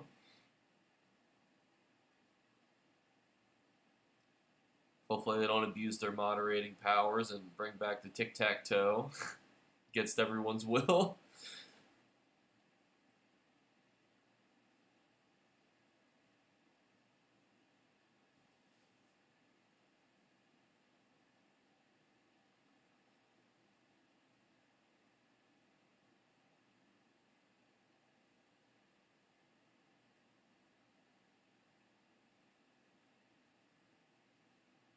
How's it going, EE? I'm just actually responding to comments. I had so many comments on one of the videos that I made. It was so crazy. So, how's it going, J Crod? So one of you guys was like, "Hey, I have not seen any, videos on the Plunder Skulls, right?" And that video is now up to 8.2K views in only a day and 21 hours with a 10.4% impressions through click-through rate, which is crazy because that means that 10% of people who are still looking at that um, are watching it. And Aki, I have a video on how to make your first million gold. I got you. I can. It was an older video. Hang on. It's actually got that one's actually got 7.6K views. It's so weird doing ESO content because you have like videos that will do like horrible like right off the bat, and then they'll get a whole bunch of other videos that'll do like well later. It's just so random. But there's that link to that video, Aki. If you want to, or Akachi. I actually don't even know how to say her name, and I've said it like 80 times this stream. I apologize. There's that video. Um, but I give you a quick rundown. So basically, there's a lot of different currencies and things in ESO, right? And what you want to do is figure out ways to convert your ways that you play ESO into gold, right? So, like for me, I like to do PvP, Battlegrounds, Cyrodiil, Imperial City, all that other stuff. So I think I still have like a dumb amount of AP still on this character, 6.4 mil, right? So as someone who has 4 Mournhold traders, right, I now have to figure out how to take my playstyle, which is alliance points driven, and then converting that into gold, which for me is currently buying like a plethora of different items. I have gone through and purchased. Let's even go through like some of the sets that are PvP based. So here we have Elysian Order. This is a pretty decent one. Affliction is one that I've sold. I've sold. Let's see. Potentates I've sold. Buffer of the Swift I've converted to sell to. Curse Eater I sold a little bit of. Deadly Strike definitely sold. Eagle Eye I've actually also sold just to see if it would. Elfbane sold. But so what I do is I take these are all the sets that you can get basically from the Cyrodiil vendors, right? And I'll take my AP and buy a bunch of these. How do we go from pancakes to trading? Well, it's a great question. Just wait till I tell you about the lady whose kid I had to remove because she lived in a crack house. We'll get to that, I promise. Let me finish this tangent first. Then we'll switch to that. Then I'll finish my pancake point. Grace of the Ancients, right? Another really good set. Hawkeye I've sold. I mean, some of these too, like Hrothgar is the Rewards of the Worthies, that you can't really do those. But let's see, any of these other ones that I've really sold. Alteration is another really good one too. You can always sell that. Transmutation, another good one. Shadow Walker, and then I think that's gonna be about it. I did Morag Tong and Leeching. Vicious Death's another good one, but an Imperium. So I know what I just listed off was just a bunch of sets, right? But whenever I have a bunch of free traders and I think to myself, well, most of my PvP sets have sold, let me take some of my AP, put it into this. Thank you, E, and put it into some coffers. Open those coffers, get those random items, and then just list them on the market. It's that simple. Now you might think, well, Jake, I'm not really a PvPer, and that's 100% fine. Not everyone's going to be, but there's also ways that you can farm PvE content, you can do PvM content, which saying out loud sounds very similar, but PvM to me is more, in my opinion, like monster slaying, like dungeons and trials and stuff. But we were talking earlier about like farming motifs. So for example, let's go back to my house real quick because there's an outfit station there. If you do veteran hard mode, you are guaranteed to get one purple motive from that dungeon. Guaranteed. So you may be someone who's like, man, I really, want to, I just love farming dungeons. I just gonna profit off that. Well, you can do that. Just do hard modes, get those motives, and sell those motives, and you'll be able to make a decent chunk of money. Also, consider too that there's always a current ongoing monster helm that you're able to get to, that you're able to roll for by doing now. Slightly different. You have to have the veteran hard mode clear, but you do not have to do it on veteran hard mode. So right now you can go and you can get the Fungal Grotto 2 monster helm, but you do not have to actually do the actual Fungal Grotto 2 hard mode more than once, if that makes sense. And you're able to roll for that. I'm gonna cop all the DLC or dungeon DLCs. I mean, it's certainly worth experimenting in, but that's just like an example. I was looking at it earlier. So like, you freeze. I don't know how to say that. You freeze. It sounds like something a cop would say. Hey, yo, you freeze. Stop right there. Anyway, so if I was to go into Earthen Root Enclave, do the veteran hard mode, right? You would be able to get a guaranteed purple, you freeze, will, set motive, and then you'd be able to sell it. My other suggestion would be also if you're interested in dungeons, you can convert your keys, where you can get the style pages to drop. So Rob, now that's only for, I'm going to head on over to the Undaunted next, so bear with me. But, so there's always one helmet and shoulder that's in circulation, right? That's based off monster set styles. They're purple styles. They're separate. Then you have dungeons that have their own purple style pages to them as well. So those are two separate things. I'll show. It'll make sense here when I show you the shoulder.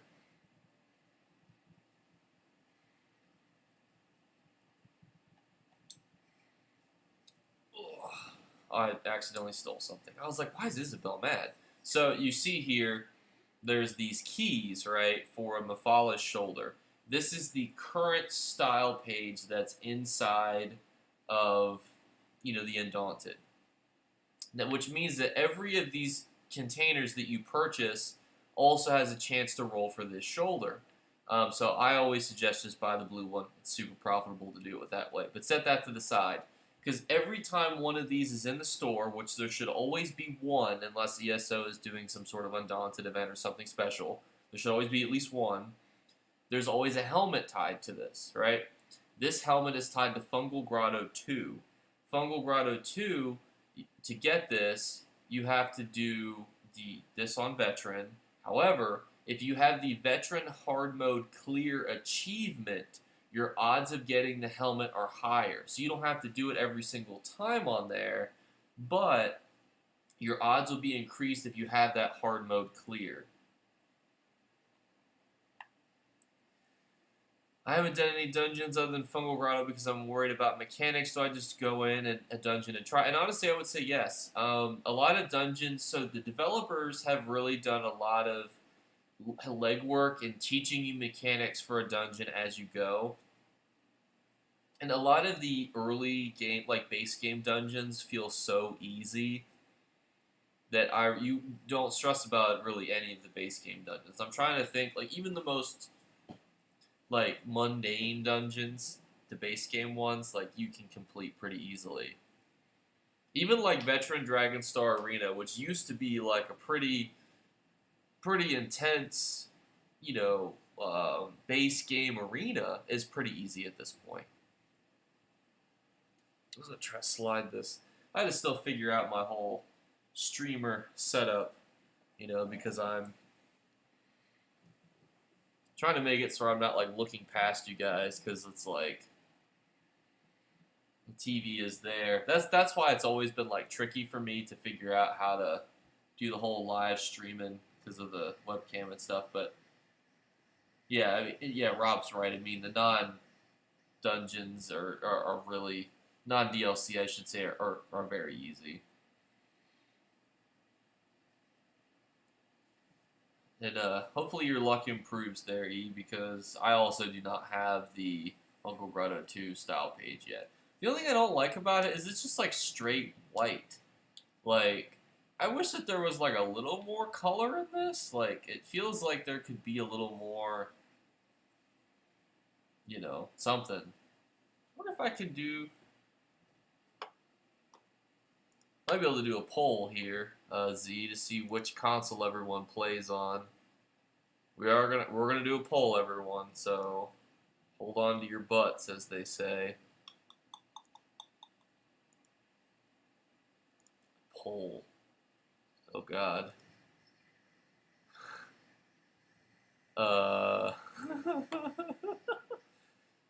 Hang on.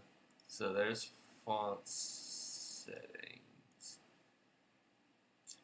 Okay. But how do I manage poll? I don't.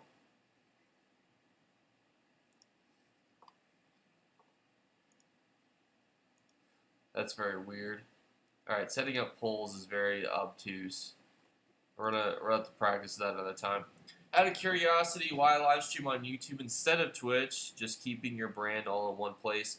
So to answer your question, Rob, is a little more complicated, but basically, you can really only be.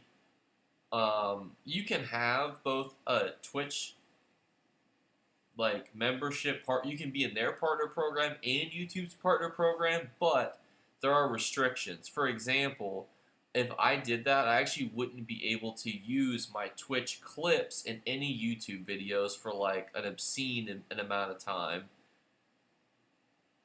So like it would be like weeks or months, you know, before I could take like. So if I say I wanted to chop up my own live stream and put it on YouTube, you know, I would have to follow all these different rules and things. Um, Hold on to your butts is a great saying, unless you're the guy that got a colonoscopy yesterday. Also, Michael, it's probably not a good thing for the guy who said that, because I'm pretty sure all they found of him was an arm in the movie. um, but that's why, Rob. Instead of doing a poll, if everyone could take a second to type what console they play on, I'll take part here too. And then if you want to put NA or EU, that would also be helpful for me to keep track of, just because it's helpful for me to know, you know, when you guys are watching, what time zones you guys are in, that tune into the live streams. Because yes, like obviously I know that I could look and see like my YouTube demographics, but the problem with looking at the YouTube demographics is, you know, it's not always as easy, because you guys might also not be like, I'm trying to think how I want to phrase this. So, like, the people who watch the live streams are different than the people who watch videos. Because, for example, like, only 30 some odd percent of the people who watch my videos subscribe, which is a good one, you know. It's just, you know, not as high as it, you know. Like, if I was to, like, sample it, still, like, and be like, oh, well, if the majority of the people that watch my videos live in the U.S., specifically in this time zone, you know, they may only watch my videos but not subscribe. It just becomes more complicated. I don't know if any of that tangent makes sense, but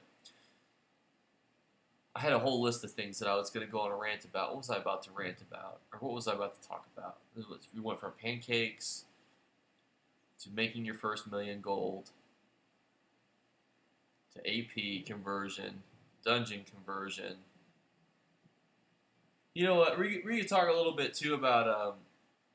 if you guys really want to hear about the little skinny of it, so what happened? Why, Jake, were you working until 11 o'clock at night, right?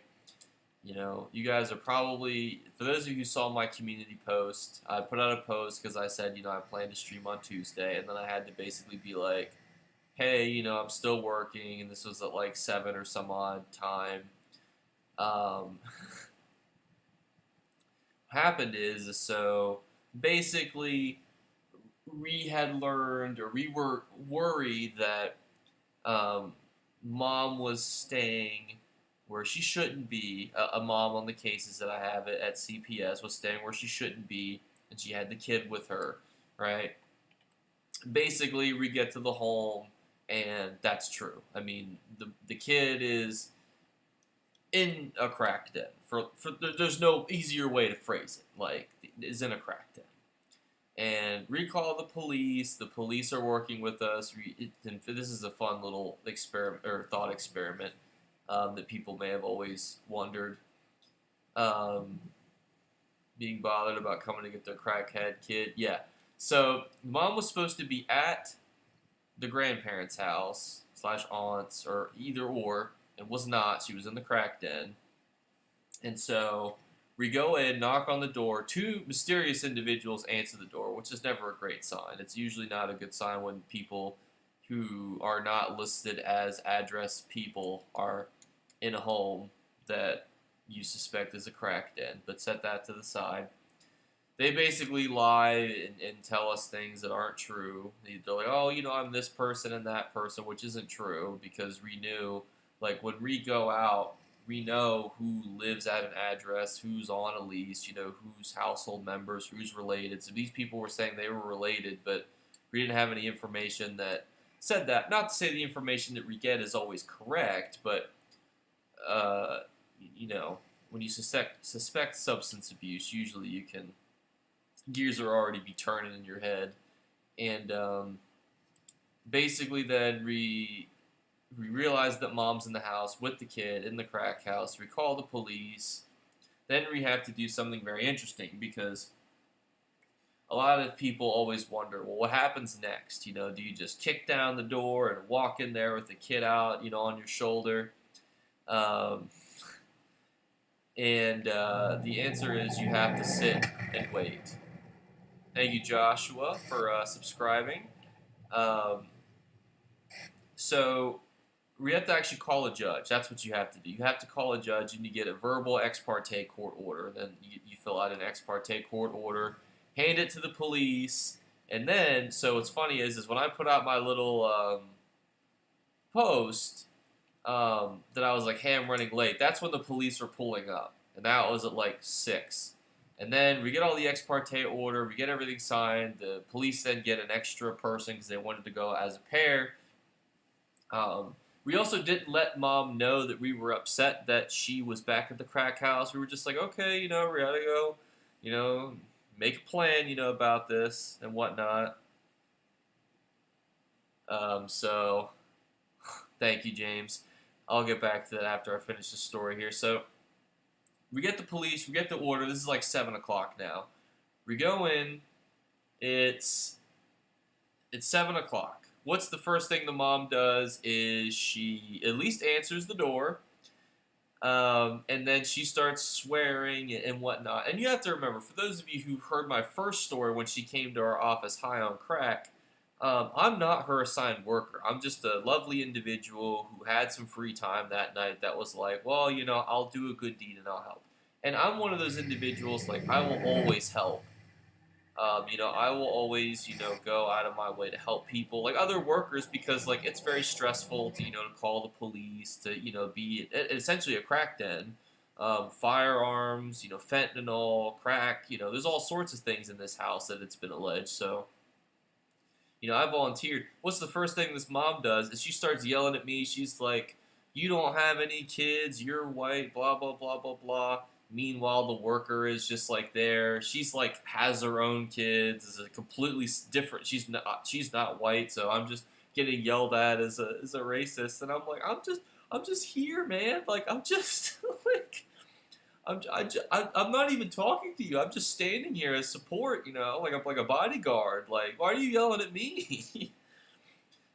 Like, direct your anger towards them. I mean, granted, I was also the one that like called and helped because they were a newer worker to this, so I was like behind the scenes, like doing a lot of the helping. But mom didn't know that, so I'm still upset about that. But an hour goes by, um, and we were still at the situation at the door, except now they noticed, so the police officers were about 5 feet outside, like to the sides of us, um, and due to the yelling and whatnot, they started to call more units in.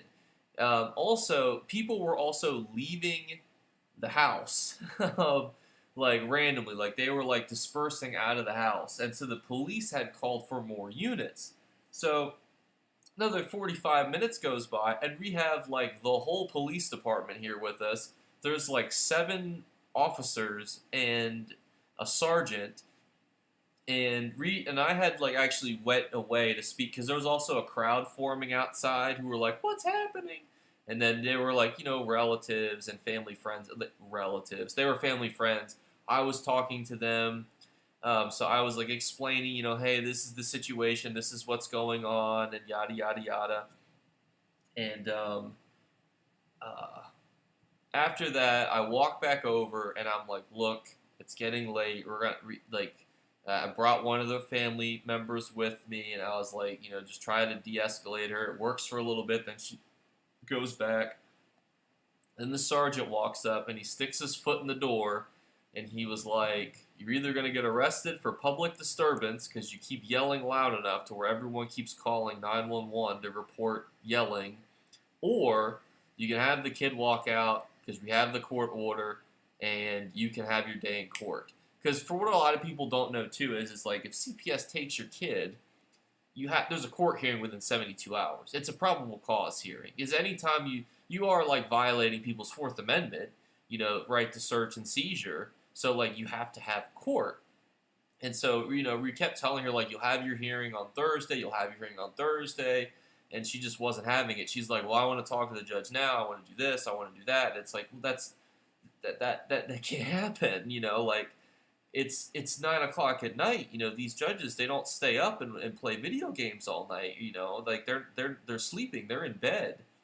Like we, so eventually, the kid starts to walk out, and then the police officer pulls me aside. He's like, "Did you see this individual?"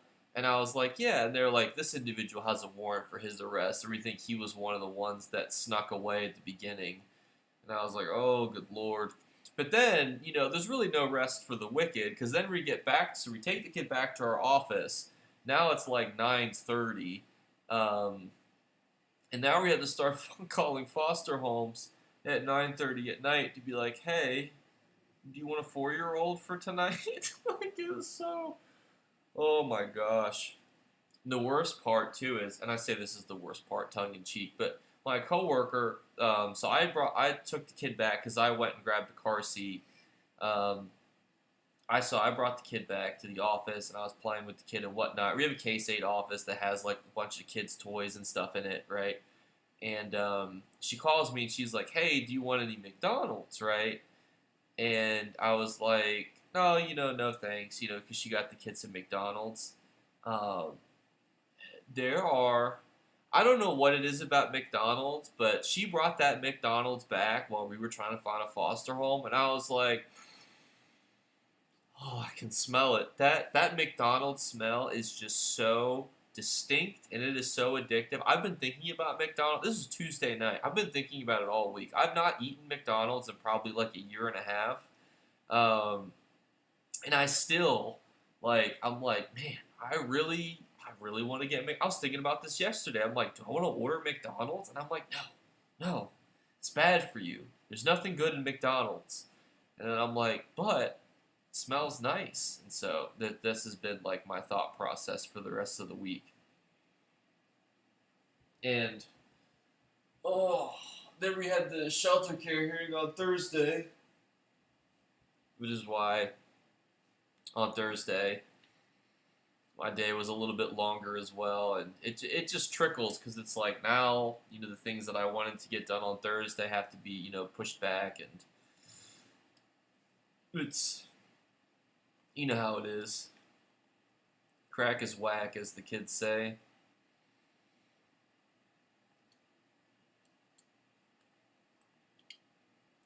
Maybe we'll find something in here. I always feel like I go on these long tangents. I hope that they're productive. But I also think that hear me out, good people of ESO. Why? So obviously you can take a McChicken and a McDouble and put the chicken with the McDouble, right? And obviously it's called a McGangbang, which will probably get my video age restricted. Why doesn't McDonald's already have this in their menu? It is a perfectly good item. I feel as though they should consider making this a real McDonald's item. And I also feel as though that the unfortunateness is that, what was I saying? Oh, inflation has hit the dollar menu really hard at McDonald's. I actually did used to eat there pretty frequently. You know, back when I like first started at CPS, because it's like you're running around. You know, you might be here, there, and everywhere, and it's like, you know, what's always near you is this like gas station food and fast food, and you're like, well, I guess I'll get fast food. So there was a while where I was having it decently frequently. 800,000 for this. What do we think about this item?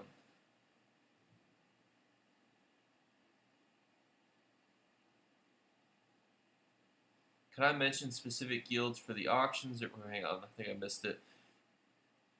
Jay Clips is made, but if a judge stay up all night, they're not going to answer your delinquent mom's demands. That's true. Don't charge you have any hours. It's hard to resist. Yeah, you can mention specific guilds in chat and whatnot. And yeah, you can talk about whatever you want. I will note though, somebody posted their PlayStation gamer tag. I think it was you, Michael. And the YouTube algorithm actually blocked it. I approved the post, but it got like put pretty high up on the list. So if you want to try reposting it, you can. But I apologize. I noticed that as I was going on my rant about crack. Oh, and thank you again, James, for helping. I've made a mental note in my head to circle back to the thing.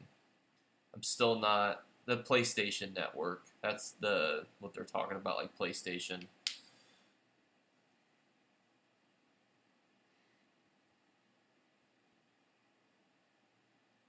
Does it naturally take forever to get transmute crystals? John asks. Now, John, let me tell you about the best way to get transmute crystals. There's a couple different ways, right? But here we are. There's 4 days left on the traditional standard 30-day campaigns. And have you ever thought to yourself, man, I would like to get some AP and 50 transmutes at once. If you can go into Cyrodiil and get just 20,000 AP, you're able to get 50 transmutes. All you have to do is take your characters in, get them to rewards tier 1. So you can see, I think I still have to do that. So you can see right now, I haven't done that yet on this account. In Blackreach, I'm not yet to end of campaigns rewards tier 1. Once this gets to rewards tier 1, boom, when this campaign ends in 4 days, 50 transmutes per character. You can take as many characters as you want in there. And there is, Rob. Me and Paradox ESO had videos on farming transmutes. I think that this one's actually the best way to do it is to use your campaign rewards.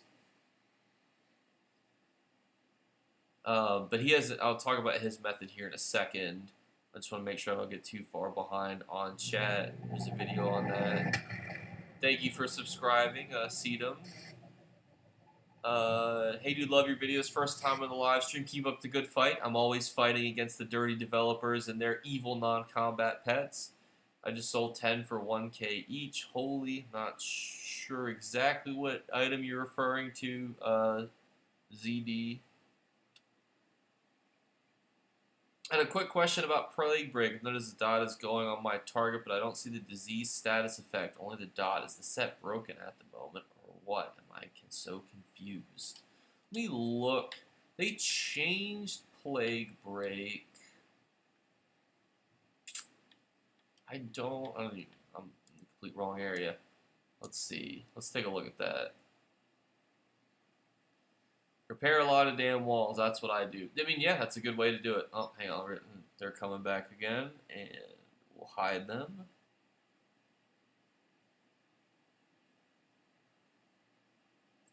All right, there we go. Take a look at plague break real quick. This is in alphabetical order, right? Do I know my ABC? Hang on. Yeah, I'm pretty sure I'm way past P. Sorry, everyone. If they asked me on a field sobriety test to do the alphabet, like if they were like, do the alphabet backwards, they'd take me to jail. Deals damage and applying the disease status effect. You should see it. You should be seeing the plague break disease. You should see the disease status effect. Oh, and welcome, Rhinestone. Basically, all intricates drop from daily crafting. You should do those on your tunes every day. Yep, it's a good idea. So the other way to farm transmutes super duper quickly, right? And I'm going to go over a concept that requires me to log out, but you'll see why. So bear with me.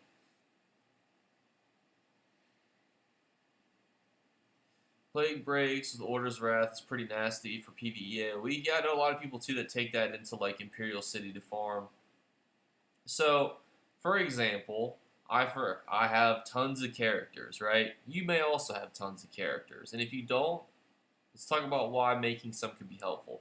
This little boy is level 17. You might think this guy is worthless. He's level 17. He can do nothing helpful, even though his outfit is pretty cool because you made him look like Zeus. But he actually has a huge benefit to him, and all of your low-level characters share this benefit, and that is low-level characters can only be queued in for easy dungeons. Why is that helpful, you may be thinking? And that's helpful because you can go and queue and do your random daily dungeon and get a bunch of transmutes, and you're literally only you're going to be rolling for like Spindle Clutch 1, Fungal Grotto 1, and like Dark Shade Taverns 1. Those are the only options in like City Ash 1. They're so easy to do, and if you get them to level, I think it's either 10 or 15 to where you can even do those dungeons, you're able to go in, not only get a skill point, but you're also able to get your rewards that you would get from doing your random daily, which you can see will give you not only a ton of XP, but also will give you those other goodies as well. What do you do to get XP rewards as high as possible? So if you wanted to get the #1 oogles, the googles, and bajillions, the quintillions of XP, the #1 method is you go into Black Rose Prison and you refarm the second round over and over and over again. That is the easy #1 way to farm XP inside of ESO, right? There's a couple problems.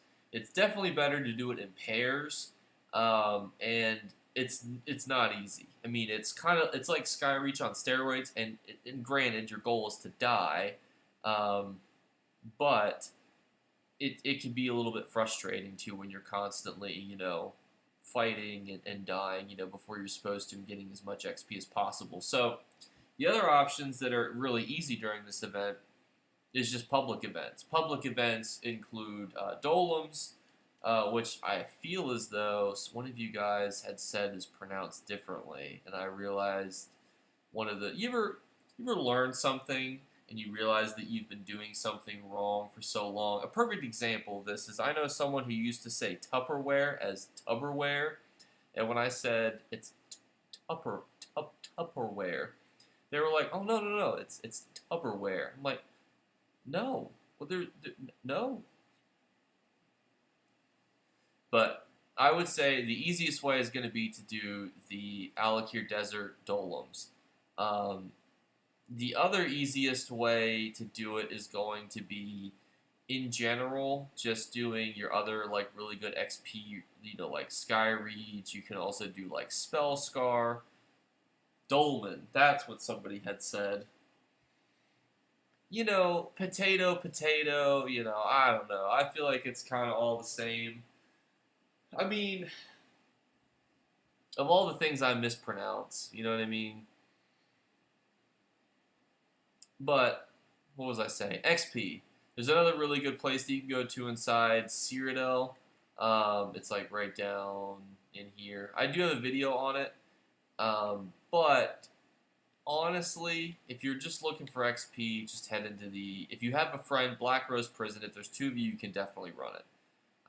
If it's just you, though, I would say your best bet is probably just to farm dolmens, or anchors, if you will, and then get that XP. Now, if you're constantly not getting the final tick in the Alakir Desert, then just head to Deshaun. Let me see how many silly gooses are over in Deshaun. Let's see. Hang on. I'm going to save the 102 gold and run back to this way shrine.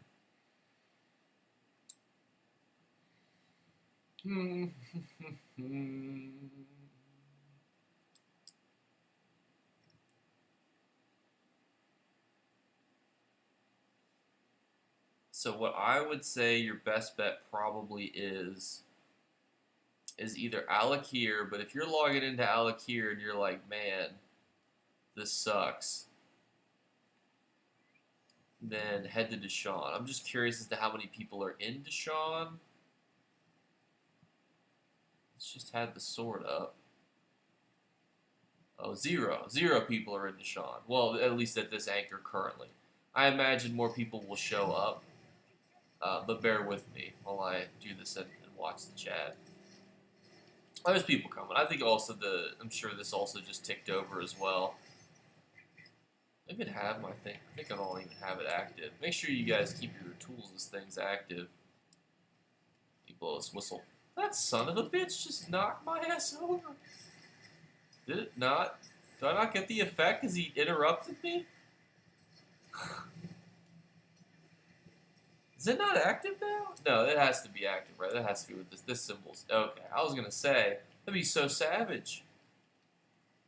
Also remember, too, that your companion also gets XP based on how much total XP that you get. So if you're out here just getting tons of XP, then your companion will also. So pretty good for them.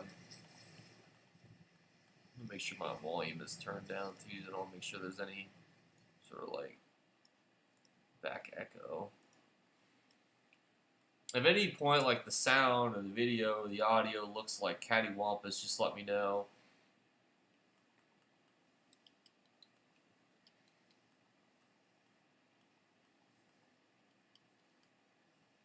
I'm trying to like work on understanding this software and the other software, and streaming also from Xbox to YouTube is also a task in and of itself.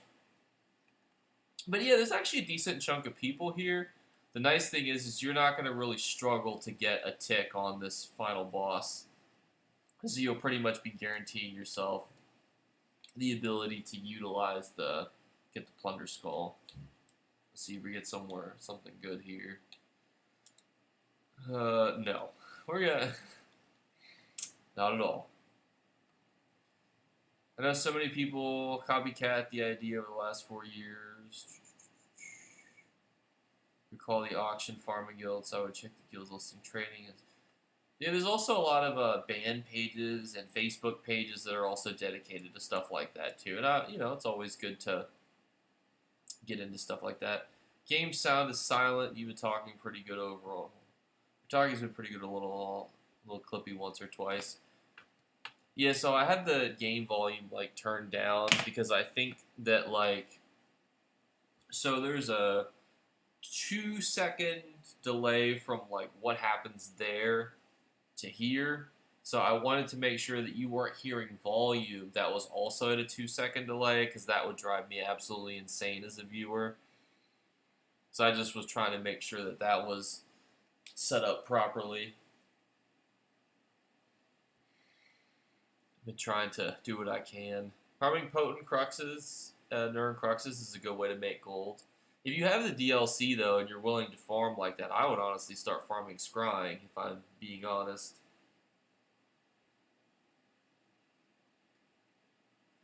Let's see.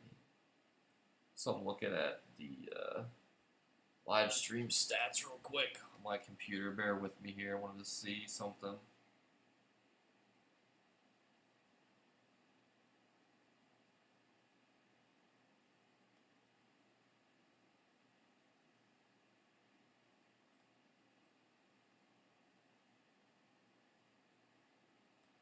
I hate YouTube sometimes.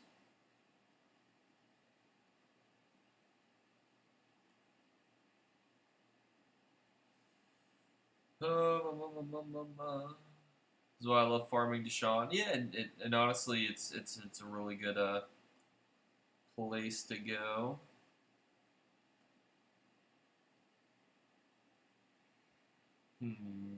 I bought most DLCs, kind of lost right now. Not gonna lie, and that's honestly, it's a common thing that a lot of like viewers have when they start ESO. It's like, what do I do? I just started ESO. What should I be doing? Type thing. And you're not wrong to have that type of thoughts. Tales of Tribute, best way to get transmutes. Well, you know what? You're right. Let me load up the Tales of Tribute. There'd be riots in the street if I played Tales of Tributes right now.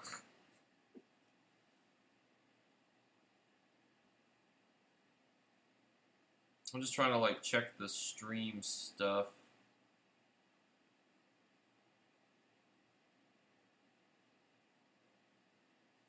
I don't really quite understand how a lot of this works.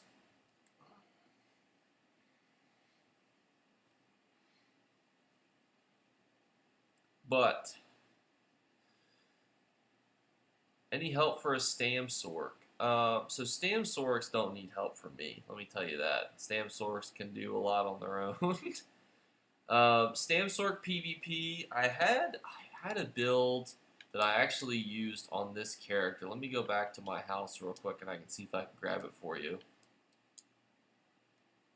I do have to go though in a little bit, so please, please, please put out any questions that you have online,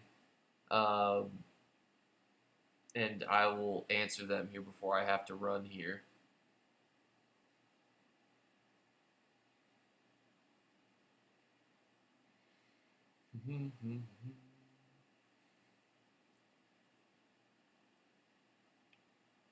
Armory. So when I made a Stam Sork, I used Torag's Pact, Trainee, and Agility. I do have Discord if you're asking me, and I will put the little link in the thingamahoosin, the chat words.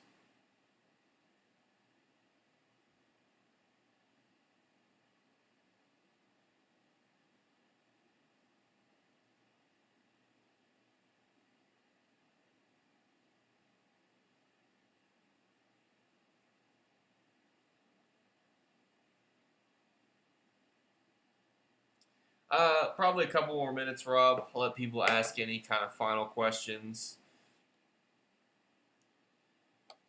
So there's the Discord.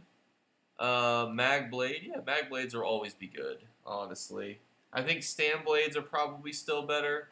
But, just ignore the fact that some of these pieces are missing from this setup because I put them on a different character to use. But I was using Torag's Pack with Agility and Trainee, and I believe the Head and Shoulders were Balords, but I could be wrong. And I was just using Stage 4 Vampirism and then hitting people with... Oaken Soul was with the other ring slot. And then... So it was Balorgs, Oaken Soul, and then I would use the two-hander ult to just whack people over the head, basically. It was a quite enjoyable experience, but... No problem, James. Thanks for coming, and thanks for the donation. Any other questions or anything before I send you guys back to your Saturday afternoons, evenings, or Sunday mornings, or Saturday mornings, depending on where you guys live, since statistically you guys are all over the place? Anything else that I can do to help with? Anything else I can help teach? I have to get going. Need more plunder skulls, don't we all? Plus, I gotta fill up my water bottle here. I'm running low.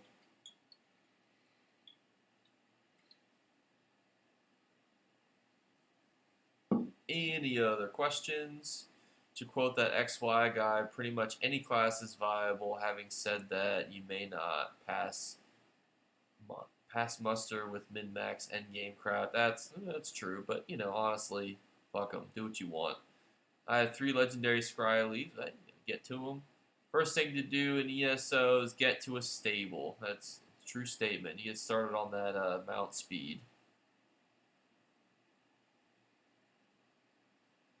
What I'm going to do too is I'm going to add to my list.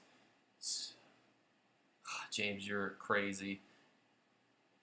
Absolutely crazy. I'm out here putting down my notes.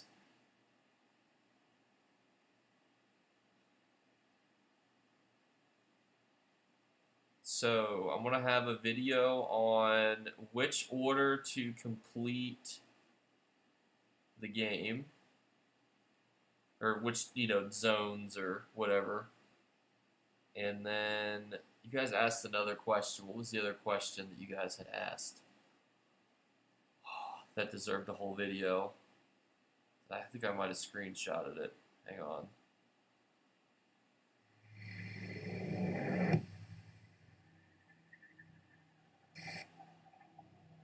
Oh, farming motives for money. That was a comment question. Was there another one that I'm missing here? You guys ask another secretly good question. I feel like you guys did.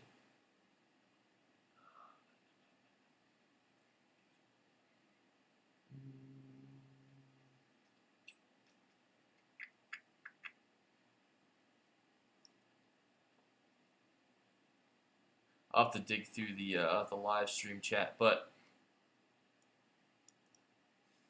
I will let you guys all go here. I appreciate you guys again for stopping by. Thank you again, James. And if you guys have questions, you can always leave them on the comments to either this video, any video. I will always, read them, digest them, make a video on them, too. So I appreciate you guys so much. But I try to keep my ramblings to a minimum. We've already gone from pancakes to undaunted keys to crack cocaine. So I think we've done enough rambling for today, so I will catch you guys tomorrow. And I'll see you guys in the Discord. Don't forget, we'll put the link there again for everyone that's still here, but I'm going to set this to off here. Hello, Nighty Nights. We're just wrapping up here, but this is the Discord. I just posted it in there for everyone, so please stop on by and feel free to ask questions, comments, concerns. No, you're good, Nighty. You can always, replay it too. If you want to watch to get the experience and the immersion. Yeah, no, we're all waiting for lunch. And actually, I see my viewership is ticking back up again, and I'm like, no, guys, it's bedtime. It's 6:12. It's dinner time. Everyone, go eat your dinner. Go do your stuff and things. So I'm gonna pop the cherry here and end the live stream, but just know I love you all. So I'll see you later.